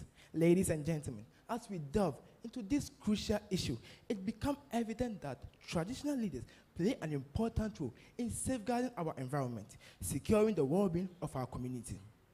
According to my own ideology, it will not be possible to have an effective management of our resources and our land without the involvement of our traditional leaders. Now, to my main point, traditional leaders, customized solutions can be tailor-made by traditional leaders to fight the menace of galamsey. traditional leaders can use advanced civilian technology and implement stricter rules and regulations. Traditional leaders can coordinate to all these efforts, leverage their authorities, raise awareness, and influence their community against the menace of Galamsey.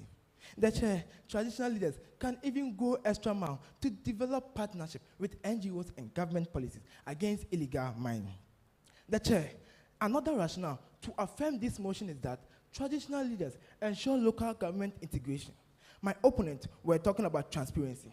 Their integration can be done through the promotion of transparency. Traditional leaders can advocate transparency in local government operations by encouraging public disclosure of budget spending and decision-making process. Ladies and gentlemen, another integration is done through monitoring and reporting. Traditional leaders establish community watchdog committee to watch over the behavior of the local government. Report by the Ghana News Agency mentioned the inclusion of traditional leaders in governance and decision-making process as good governance. Ladies and gentlemen, when such act is done, the relationship between the local government authorities and the traditional leaders can be strengthened. Lastly, traditional leaders can act as environmental stewards to ensure the lands are safe. Traditional leaders can lead awareness campaigns to educate their community on the detrimental effect of Galamsey on the public health and environment. By highlighting these long-term consequences, they can build public support for anti-Galamsey initiatives. The chair, the traditional leaders can use their traditional authority to enforce local regulation against illegal mining. Traditional leaders can work with the local law enforcement to identify and shut down illegal mining operations in the country, ensuring that offenders face the appropriate penalties. Here, traditional leaders can lead in the promotion of alternative livelihood that do not harm the environment. By providing alternatives such as sustainable agriculture, ecotourism, and artisanal craft that will reduce the community dependency on illegal mining. The chair, panel of judges, ladies and gentlemen, co-debaters, let all rally to the affirmative side of the motion. And I quote, the fight against illegal mining should be left in the hands of traditional leaders. Unquote, I raise my case.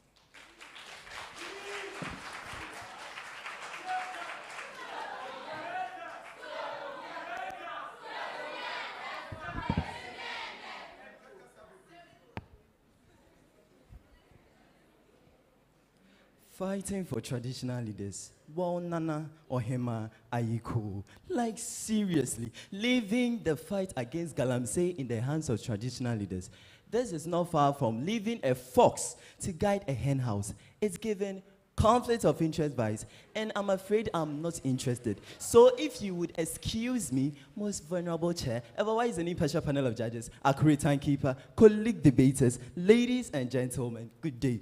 Representing OKESS Senior High School, I am Derek Nana Kobi Apiadakon, the supporting speaker, speaking vehemently against the motion. I quote, the fight against Galamsey or illegal mining should be left in the hands of traditional leaders, unquote. Since my principal speaker has already elaborated the motion and given out his point, I think here is the part where I laid on mine. But before that, I would like for you to sit back and enjoy as I debunk the baseless arguments of my opponent. Well, Mr. Ohene, you made a point that traditional leaders have the advanced technology to fight against illegal mining. My dear, are you talking of the local catalysts and the host to fight these external forces? We are not dealing with only local people. We are dealing with external forces like the Chinese. We are talking about them using weapons. You are going to use catalysts to fight against guns. My dear, do your research well. Again, I heard my opponent saying that traditional leaders have the local knowledge and influence on their respective territories, while traditional leaders may know their territories at the back of their hands. They have no clue of issues linking to illegal mining. So my opponent, they may know who is who, but they have no idea about environmental regulations, they have no idea about mining technologies, and they have no idea about global gold markers. So this is like giving your smartphone to your grandma to fix it for you. She is wise, she is experienced, but she does not have the needed expertise to solve this problem. The chair, the house. After careful analysis of my opponent's point, I have 3 simple questions to ask them. The first question is, do you not think that these traditional leaders will be faced of their custom duties which will be placed on them? Second, do you not think that these traditional leaders will be faced with pressures, thereby diverting their attention from their basic duties for protecting the customs and traditional in the land? If that is so, what is the future of our customs and traditions in the nation? Swish, vanish into thin air. What I'm trying is to say that give unto Caesar what is Caesar's, and give unto God what is God. So allow these people, these traditional leaders, to function their basic customs, and allow the government and the other agencies to also do their job. The chair, the house. Having trust their key points, permit me to add some few points of my own in support of my stance. First on my list is that traditional leaders do not have control over the national security apparatus. We cannot deny the fact that it is the government that has the legal right and authority to enforce law in the country. They also have the authority to issue license and the regulation for mining activities. Charges. That is because the government has the legal right to prosecute these individuals and companies that violate the mining law of the country. Ladies and gentlemen, traditional leaders such as the chiefs do not have any direct control over the police forces, or should I say the military, which simply means that they do not only lack the authority to deploy security personnel in addressing this illegal mining, but also they can't even enforce law and order, not to even talk of the fact that they can't impose penalties and sanctions to these perpetrators of illegal mining. The chair, the house. Our goddess, the queen of Galamsey herself, Aisha, was jailed for 4 solid good years. My opponent, tell me it is an old school chief or a tribe leader who arrested this old woman, since you were saying that they have the cutlasses and whatever to fight these guns. The chair, the house. On to my second point, is that traditional leaders such as the chiefs engage in bribery and corruption when it comes to illegal mining. We all know that basically the chiefs are the custodians of the respective territories. So illegal miners may come to them with documents claiming to be from the government, and at the end of the day, these people will sit back and just watch them to. And judges, do you know why? It is because that these people I'm talking about, literally the illegal miners, have fed their hands with money. I'm talking of Laja, Kudi. And this is what drives these chiefs to the war, which result in the colloquial, I see pan, but I don't see vibes. So giving this fight to traditional leaders is like giving a roasted chicken to a starving dog. Obviously, at the end of the day, we know what is going to happen. The chair, the house. Adolfo Roxen makes it clear that chiefs were selling lands to illegal miners, all in the name of filling pockets. He then continues to throw a challenging question, which I want my opponents to answer, is that, is it not these same chiefs who engage in this act, causing destruction to water bodies, fertile farmlands, and other issues, when it's then they later comes back crying to the government to aid them to solve this problem? The chair, the house. On to my third point, is that most traditional leaders in Africa lack the technical know-how concerning environmental degradation. Most traditional leaders focus on their culture. Their expertise lies in the traditional custom laws and cultural practices, not necessarily in modern environmental science. These people recognizes the chiefs as having valuable traditional knowledge and playing a crucial role in their communities. Building partnership with these environmental experts, governments, and organizations can help bridge the knowledge gap and empower the nation to address environmental degradation effectively, and almost address the traditional leaders may have the opportunity to receive formal education or training in the environmental management, science, or conservation. The chair, impartial panel of judges, accurate timekeeper, court debaters. Our forefathers once said, literally, it is when that you climb a good tree that we push you. We are a society, so we support a good cause, not a bad one. The chair, the house. Thank you.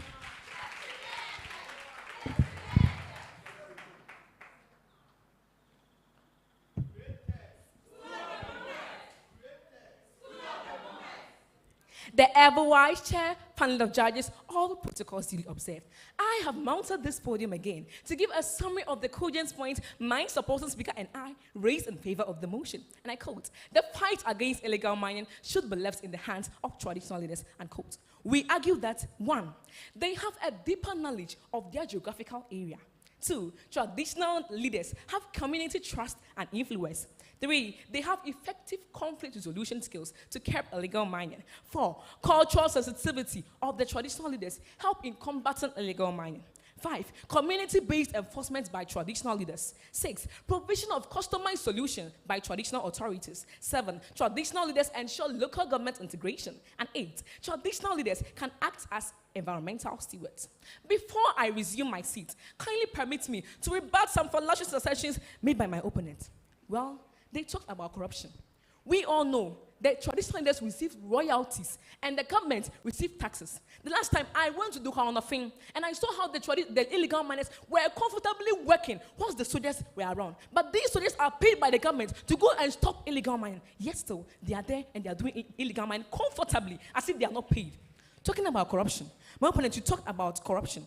They argue that chiefs are corrupt and therefore will not succeed in fighting the lead against illegal mining. However, I must point out that chiefs are highly respected and have their reputations to protect. Addressing the issue of traditional leaders being corrupt, that is, engaging themselves in illegal mining, Otumfuo Osei Tutu II at Mensha Palace, after some officials from the U.S. Embassy called on him, he said, and I quote, chiefs must also be involved in the process of issuing mining permits.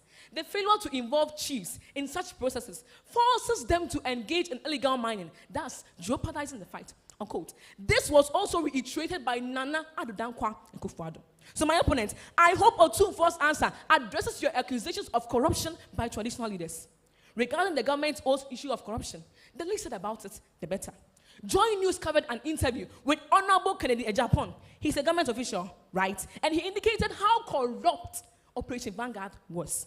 Joy News also reported on the corruption of Operation Vanguard, which led to their recall because no final results were yielded.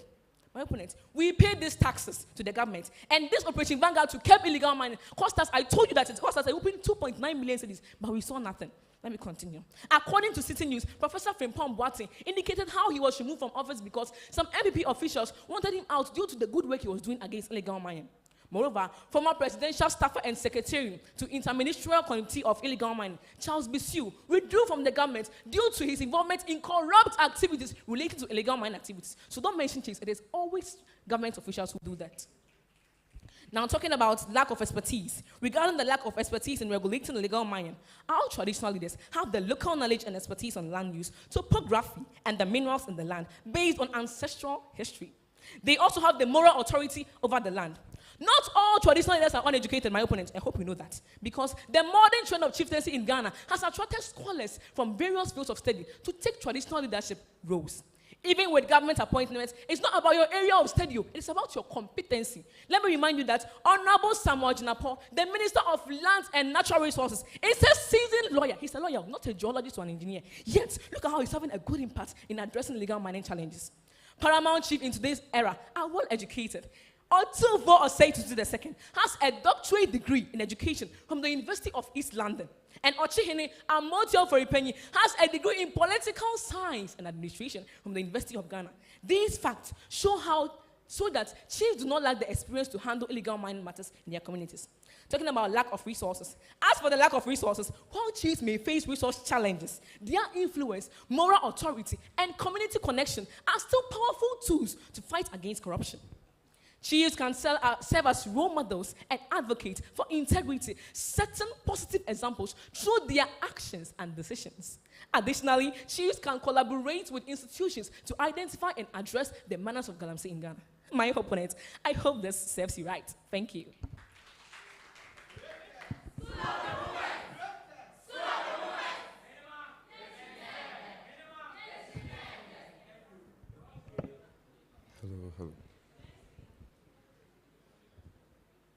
The House. my second coming here is not to raise any further argument, but to summarize the points raised by my supporting speaker and I. We argued against the motion, I quote, that the fight against illegal mining should not be left in the hands of traditional leaders, unquote, due to the following reasons. 1, traditional leaders are illegal miners themselves. 2, traditional leaders' judicial system is free and lenient, thereby bringing about no deterrence in practicing illegal mining. 3, traditional leaders have limited resources, indeed limited time, limited finances, and limited what have you to fight this menace. 4, collaboration of the government and chiefs will effectively combat illegal mining rather than leave it in the hands of only these traditional leaders. 5, lack of transparency and accountability on the side of these leaders is why we think this fight should be left in their hands. 6, traditional leaders do not have control over national security apparatus. 7, engagement of chiefs in bribery and corruption when it comes to matters of illegal mining. And lastly, traditional leaders lack the technical know-how concerning environmental degradation. Now, having summarized all our points, it is time to rebut some assertions made by my opponent. Now, I heard my opponent saying that these traditional leaders can set up community watchdogs to check transparency and accountability. Community watchdogs that were set by these very same traditional leaders, managed by them. You don't expect us to trust nor even rely on these community watchdogs. Again, my opponent talked about awareness campaign, that these traditional chiefs can bring about awareness campaign. My dear, were we not here? Even in COVID-19 era, we were told to wear a nose mask, distance ourselves socially. Yet still, recalcitrant citizens did not. So you can have the awareness campaign, but only people will choose to follow it or not. Besides, know that we are all educated, but not all of us use our expertise or knowledge required. So having awareness campaign for us doesn't mean you are curbing illegal mining. Again, my opponent said that the government, or on the side of these traditional leaders, I repeat, these traditional leaders can set up appropriate penalties to deter people from illegal mining. Which penalties are you talking about? Those banishments, those fines, those slaughtering of goats and sheep. Please, we are in the 21st century. If I can afford a sheep, I will mine illegally because I know you will tell me to buy a sheep. So this way, it's not the appropriate. Rather, the government has appropriate punishment to prosecute and imprison these people. And since I don't want to stay in prison, I will not mine illegally. Again, my opponent said that chiefs must also be involved. I quote. Thank you. As he said, chiefs must also be involved, not in charge. Meaning you yourself are preaching that we should involve these chiefs in the fight against Galamsey, not leave it in their hands. Again, my opponent said that she went to Dunkwan Ofeng, brought no evidence, came here to tell us what she saw, and expect us to believe her. Please, we are having a debate, and we deal with facts and figures, not mere opinions. Again, my opponents came here bragging about the degrees of these chiefs. Degrees don't curb illegal mining. Thank you.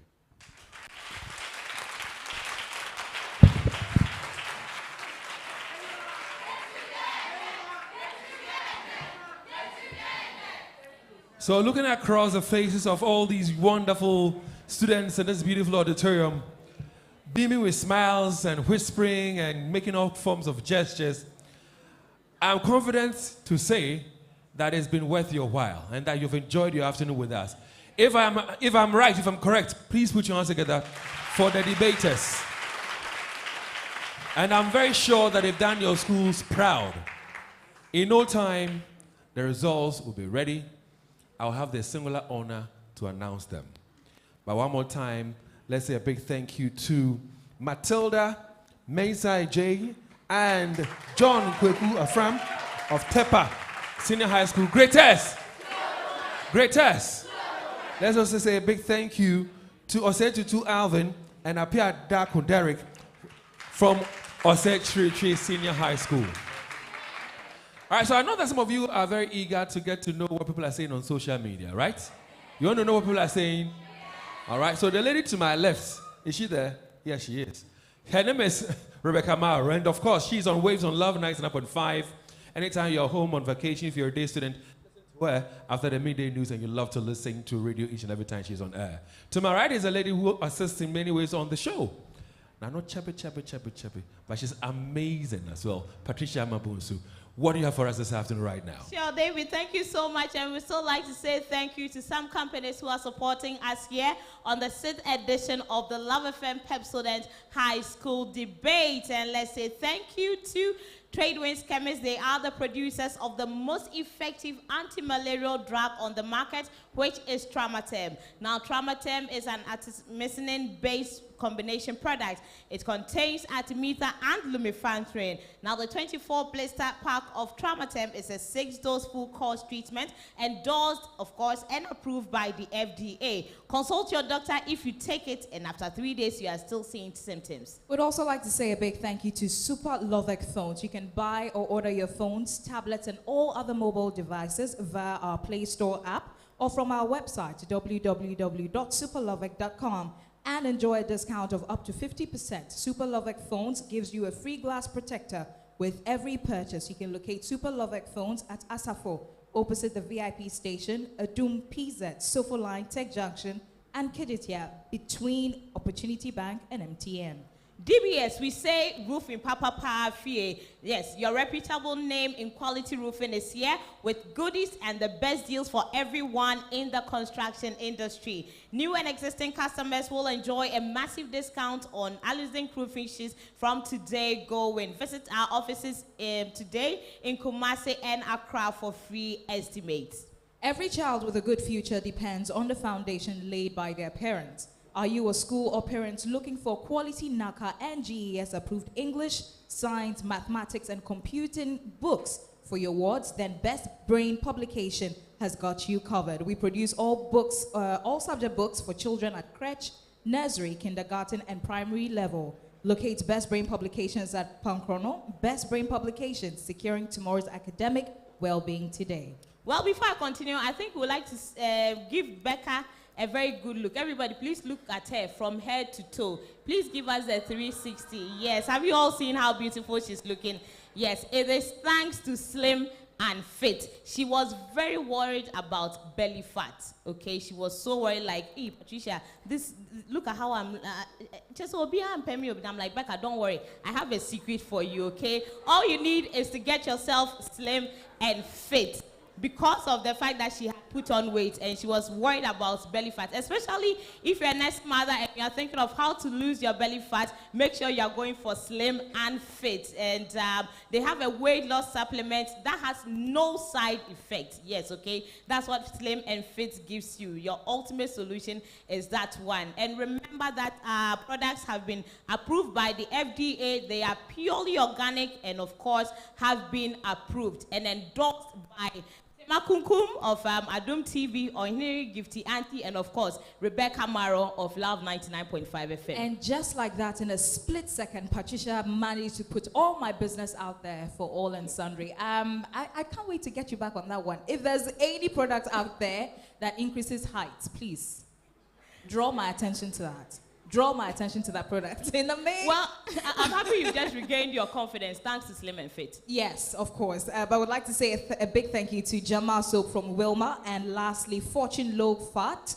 Fortune Low, we say fat spread on bread. Before our social media interactions, Patricia? Yes, we'd like to say thank you also to Daxa Dental Clinic, providing us with comprehensive one-stop shop specialist dental services such as extraction, cleaning, polishing, filling, straightening, of course, with specialist braces, treatment of bad breath.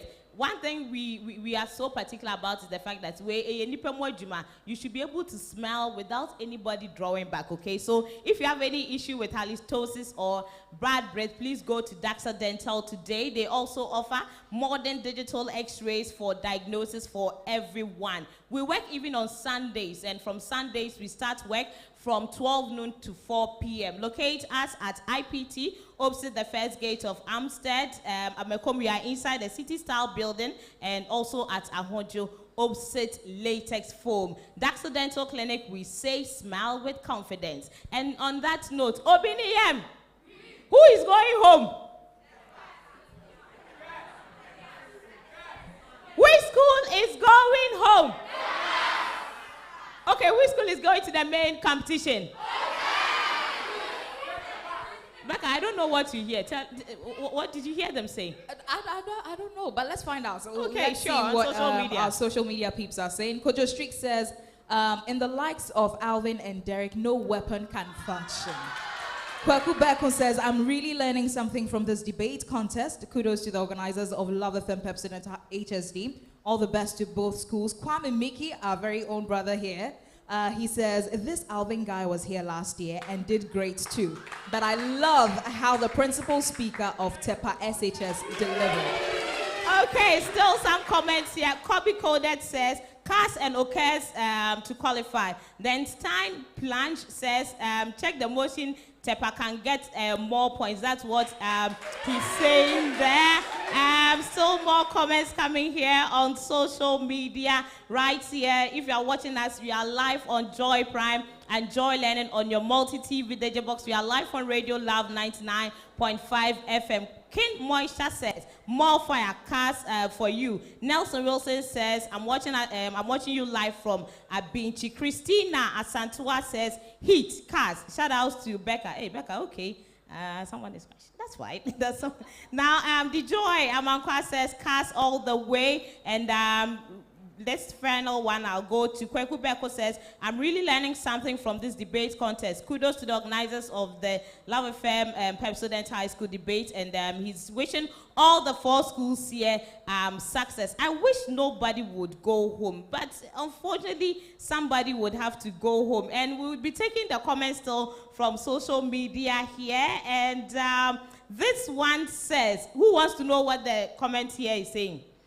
Kweku Beko says, Alvin is just amazing. Well done. I love your debate. Ken Moisture comes here again, says, both speakers for OKESS are good and they should be crowned the winners and even deserve more. Matilda is good though, but must join OKESS as a great team to face the national debate competition. And interesting comments, I must say. They're coming in quite fast. But remember, you can actually also watch us on our YouTube channel. Search for LUV 99.5 FM, and you will get to see all the wonderful things happening here. And even after the show is done, you can go back and watch it. But do remember, we are live right now on Joy Prime and Joy Learning on your multi-TV digibox and live on Radio Love 99.5 FM. David, come take it away and let us know who is going home or who is staying.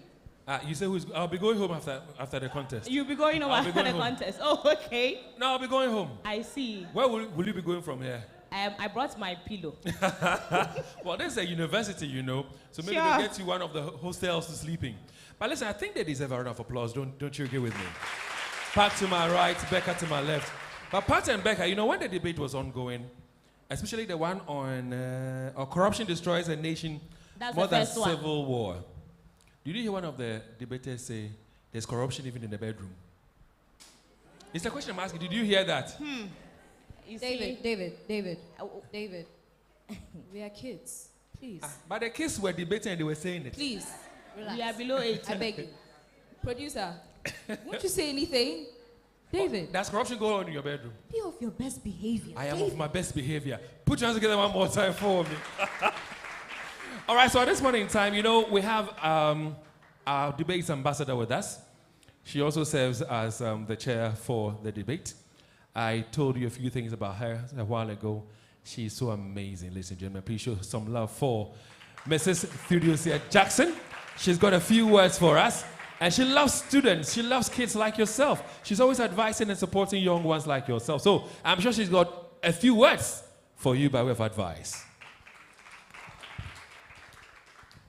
I have 2 grandkids, one 10 years old, the other 6 years, and they love playing football.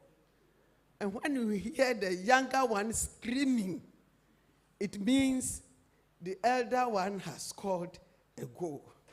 So this boy will show tantrums, will be throwing stones. We cannot even sometimes control him because he has been defeated.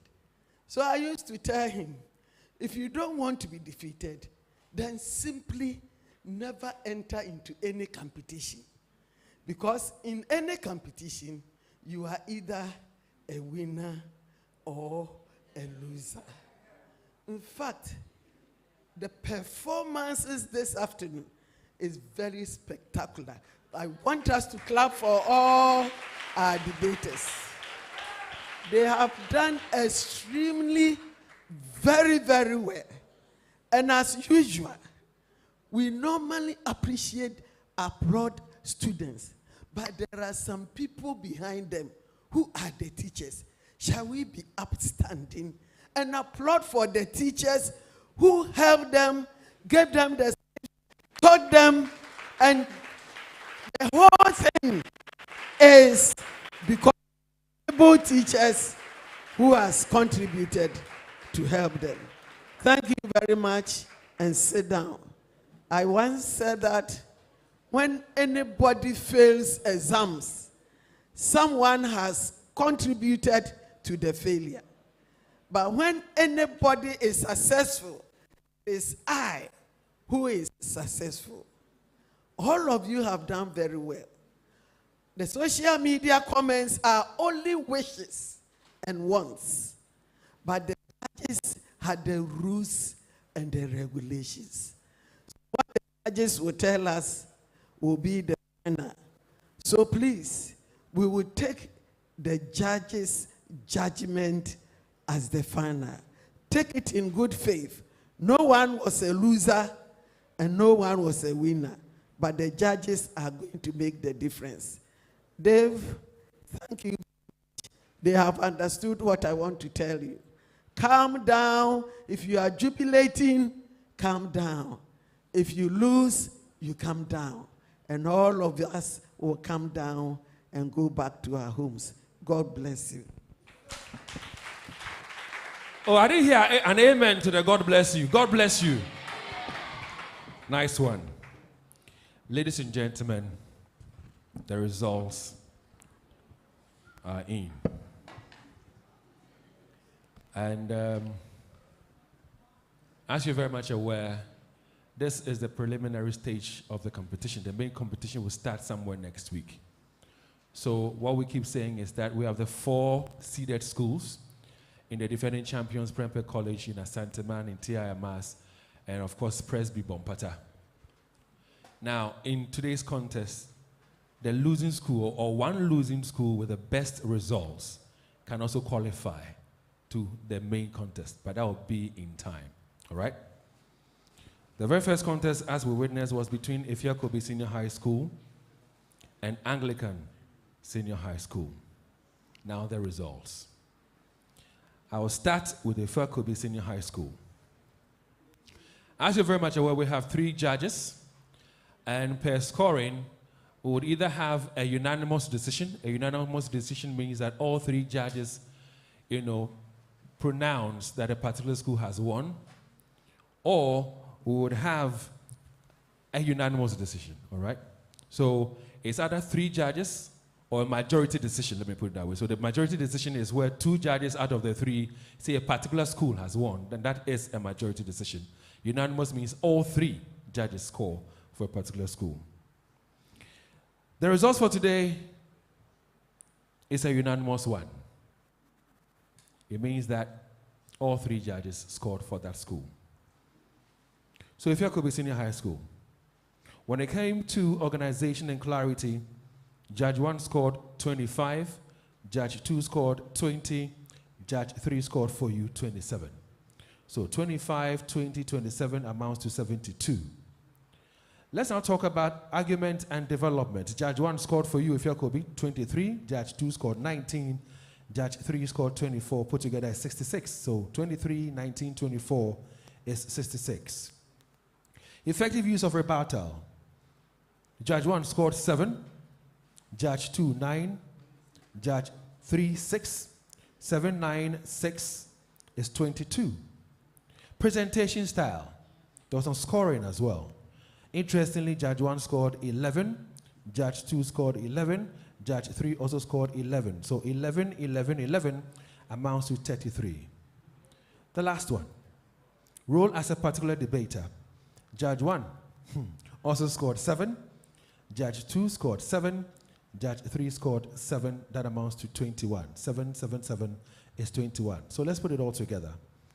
72, 66, 22, 33, 21 amounts to 214 points or max for Afua Kobi Senior High School. Then let's go to the results of Anglican Senior High. Organization and clarity. Judge 1 scored 25. Judge 2 scored 24. Judge 3 scored 27. So 25, 24, 27 amounts to 76. Argument and development. Judge 1 scored 24. Judge 2 scored 24. Judge 3 scored 23. So 24, 24, 23 amounts to 71. Let's now focus our attention on effective use of rebuttals. And Judge 1 scored 9. Judge 2 scored 11. Judge 3 scored 10. 9, 11, 10 is 30. I'm sure you'll be interested in the scoring for presentation style. And for presentation style, one judge scored 13, the other scored 11, the final judge scored 12. So 13, 11, 12 amounts to 36. The final one, role as a particular debater. One judge scored 8, another scored 7, the other scored 7, amounted to 22. So 8, 7, 7, 22. So 76, 71, 30, 36, 22 amounts to 235. So it is my singular honor to announce the disciples from Anglican Senior High School as the winner in the very first contest that was held today. We wish you well because you've advanced to the main competition. To Afua Kobi Senior High School, we say relax, keep your cool, anything is possible. You might just scale through to the next stage of the competition. Do I have Mr. Isaac Entry in this auditorium? Gede, are you in this auditorium? Is Gede here? Isaac Entry, are you here? Now, Afua Kobi, if you don't mind, let's have your debaters plus the patrons. We've got some certificates to give out to you. So Afua Kobi Senior High, the debaters we need you right now, the debaters from Afua Kobi Senior High School plus the patrons, please join us right now. We've got certificates for you. Please, let's do this very, very quickly. Oh, Isaac Entry is not here. Huh? Well, I can see my colleague also in this auditorium, Kofi Diakwa. If you don't mind joining me here and do the presentation for me, please. Kofi Diakwa, Isaac Randolph Aqua. No, Randolph Aqua Martin. Randolph Aqua Martin. We call him Kofi Diakwa, the tallest guy at Love 99.5. There he is. Show him some love. A round of applause for Kofi Diakwa.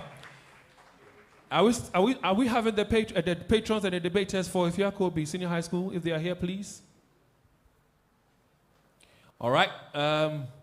Whilst we wait for them to come and pick up their certificates for participation, I'd like to call on the disciples. You have made it to the next stage of the competition. I'm sure you want to celebrate your victory by singing your school anthem and maybe, if possible, give one jama as well. So, Afua Kobi, I don't think they are here. So, Kofi, I would ask that you take your seat for me. I don't think that they are here. So, Kofi, take your seat for me. Thanks very much, Kofi Diakwa. All right, now, disciples, please, upstanding and sing for us your school anthem. Disciples? No, disciples? No, all right, so your school anthem now, please. Okay, so, are we having the debaters from Afua Kobi? All right, so you sing your school anthem for us right now. Disciples, on 3. 1, 2, go.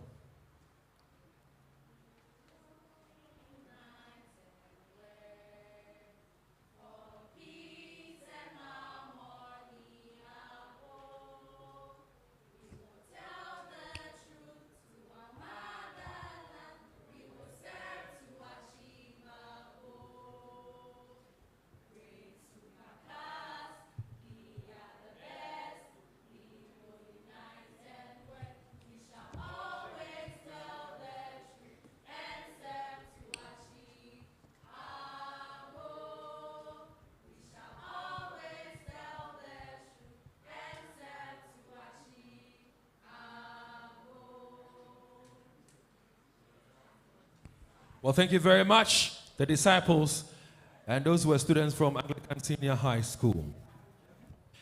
The second contest for the day, which of course is the fourth contest in the 2024 edition of the Love FM PEP Student High School Debate. The contest was between Tepa Senior High School, Greatest, and OKESS Senior High School, Ahema.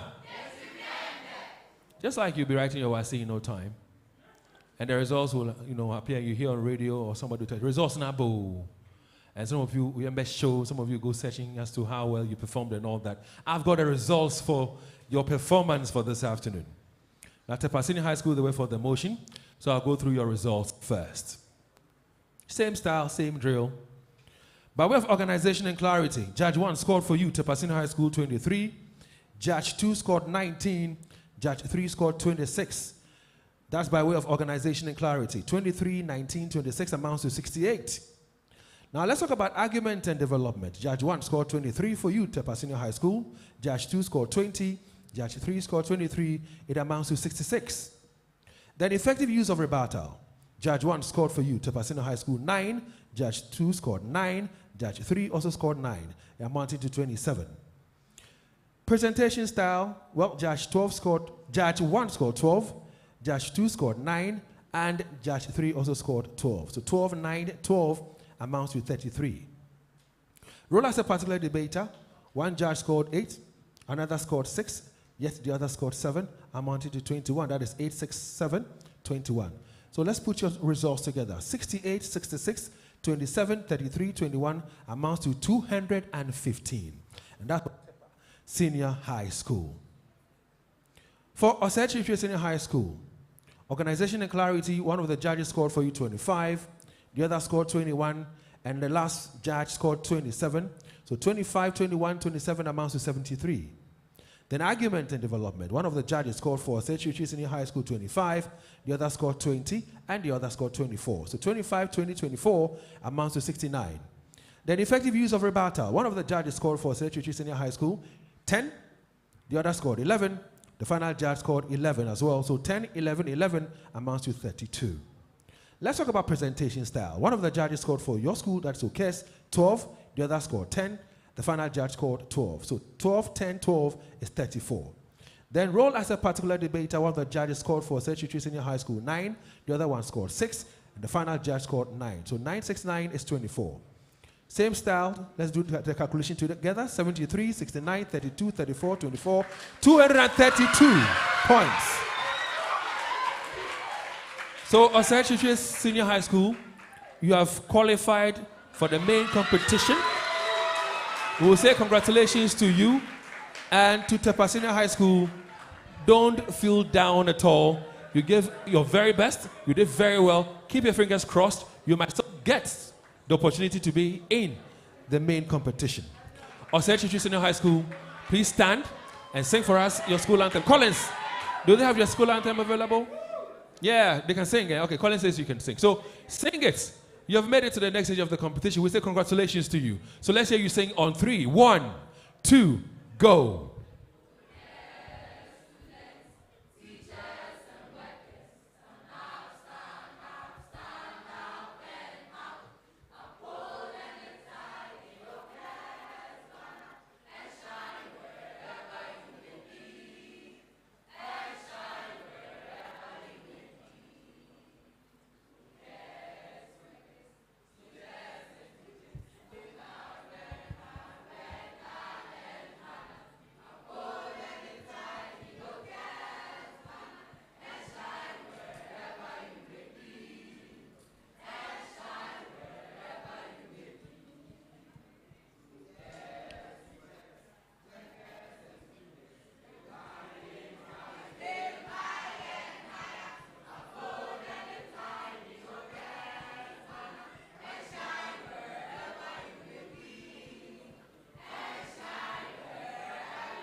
So to the two schools that have made it to the next stage of the competition, that is Supercars and OKESS, congratulations to you.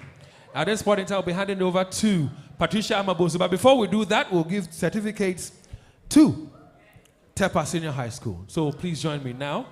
And who can I even call on right now? Kofi Diakwa, so I called you earlier. The students didn't turn up, so let me invite you one more time. This time around, I can see the debaters to my right, so you can do the presentation for us.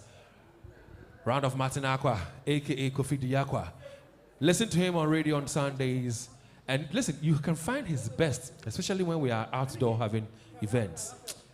I said, Kofi Chusekra here. Kofi Chusekra Kofi Chusekra here. Kofi Chusekra here. Also, is it Pepsi? Sign here. So please, the certificates. Can we have the patron as well? The patron or patrons for Tepa Senior High School? Please, sir, join us. And be proud of your students. Be proud of your students. They give a very, very good account of themselves. A round of applause for them, please. Thank you so much.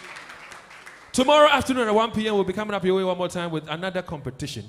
That'll be the 5th and the 6th contest in the 2024 edition of the Love FM Pep Student High School Debate. Until tomorrow, we say God bless all of you. Patricia Amabunsu, I'm sure, is on standby to wrap it all up. Patricia, over to you. Sure. Thank you so much, David. And we are here to speak with our debaters, finally, and gauge how they did the job today. And I'm happy to share with everybody watching us on Joy Prime, Joy Learning, listening to us on Love 99.5 FM, and also watching us on social media that Kumasi Anglican, that's Supercars and Osei Chiche, have joined the likes of Ampem Memorial Senior High School to the next stage, I must say, of the Love FM Pep Student High School debate here happening at the Christian Service University. Also, Adventist Senior High School have booked their seats at the main competition. And you can see some wonderful ladies and gentlemen standing next to me here, and I'm going to find out from them how they feel about their victory for today. I'm going to start off with a gentleman to my left. Please introduce yourself to everybody and tell us how your school did it. My name is Augustine Ama. I'm the patron for Anglican Senior High School. In fact, this has been, this year is our 5th year running, consecutive run through to the main contest. Our target is that we would want to at least be a seeded school. And so for us, it is a contest at a time and one school after the other. Our preparation has been tough because from Monday we've been writing mock. These girls have done me so proud. On Monday they wrote English, on Tuesday physics, yesterday they wrote chemistry. This afternoon they are supposed to write biology. I had to get them an excuse to right from here. They are going back to write the paper. And so for me, I'm so proud of what they've done, and their commitment has been very, very, very instrumental to this victory. What would you want to say to your opposing side? It is a game, it happens. Sometimes losses are very difficult to take, but as teachers and as trainers, we should always teach our students to take such things in good faith. Last year we were here, we lost to Ampem Memorial.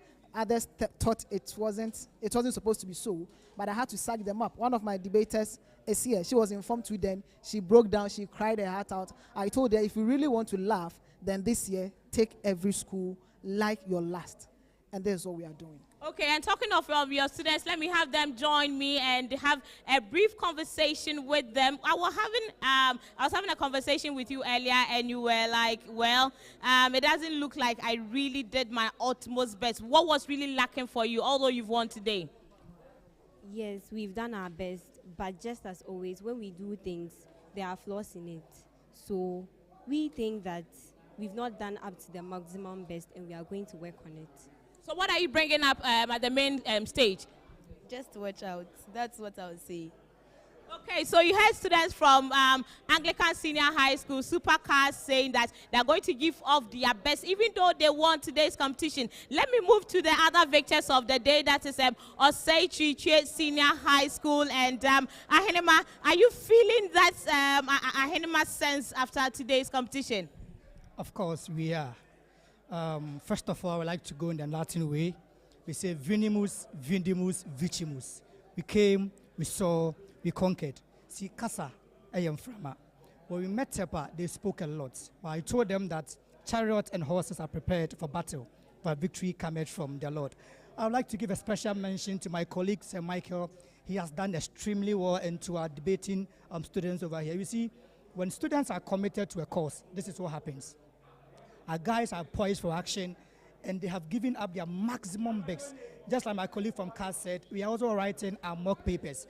And outside the mock, they are doing their maximum best. We want to say congratulations to Tepa Senior High School.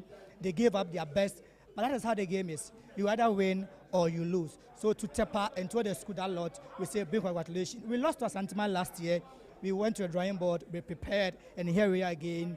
in this season. Our target is one after the other. We want to win the ultimate, but we are taking it stage by stage. Okay, so I'll be speaking to your debaters now. Rafael, get closer to me. I can assure you that it's possible you can be meeting the likes of any of the 4 seeded schools in your next competition. Are you prepared for them? Yes, for now I can say I'm prepared because we are there. Anything that comes, we just go for it. Simple.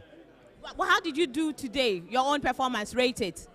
I'll give myself a 6/10, yes, because of lack of preparation, because we are writing our mock papers and you need to like couple them with this debate. So I'll give myself 6, but there's more room for improvement. Yeah. Okay, you are saying there's more room for improvement. Let me also pick your thoughts before you go. What do you want to add, dear?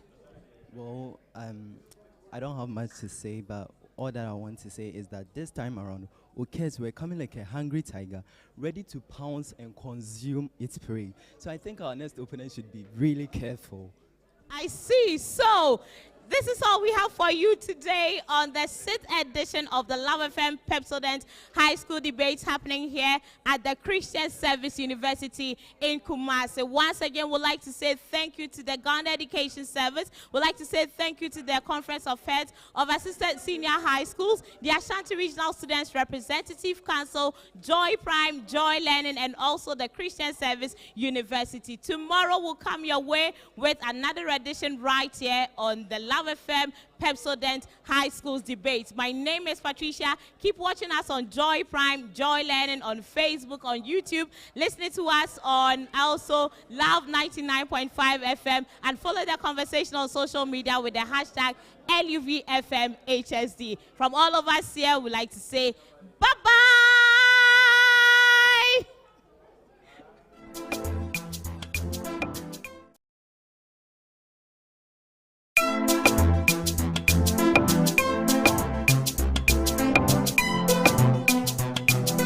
Hello, everybody. My name is Patricia.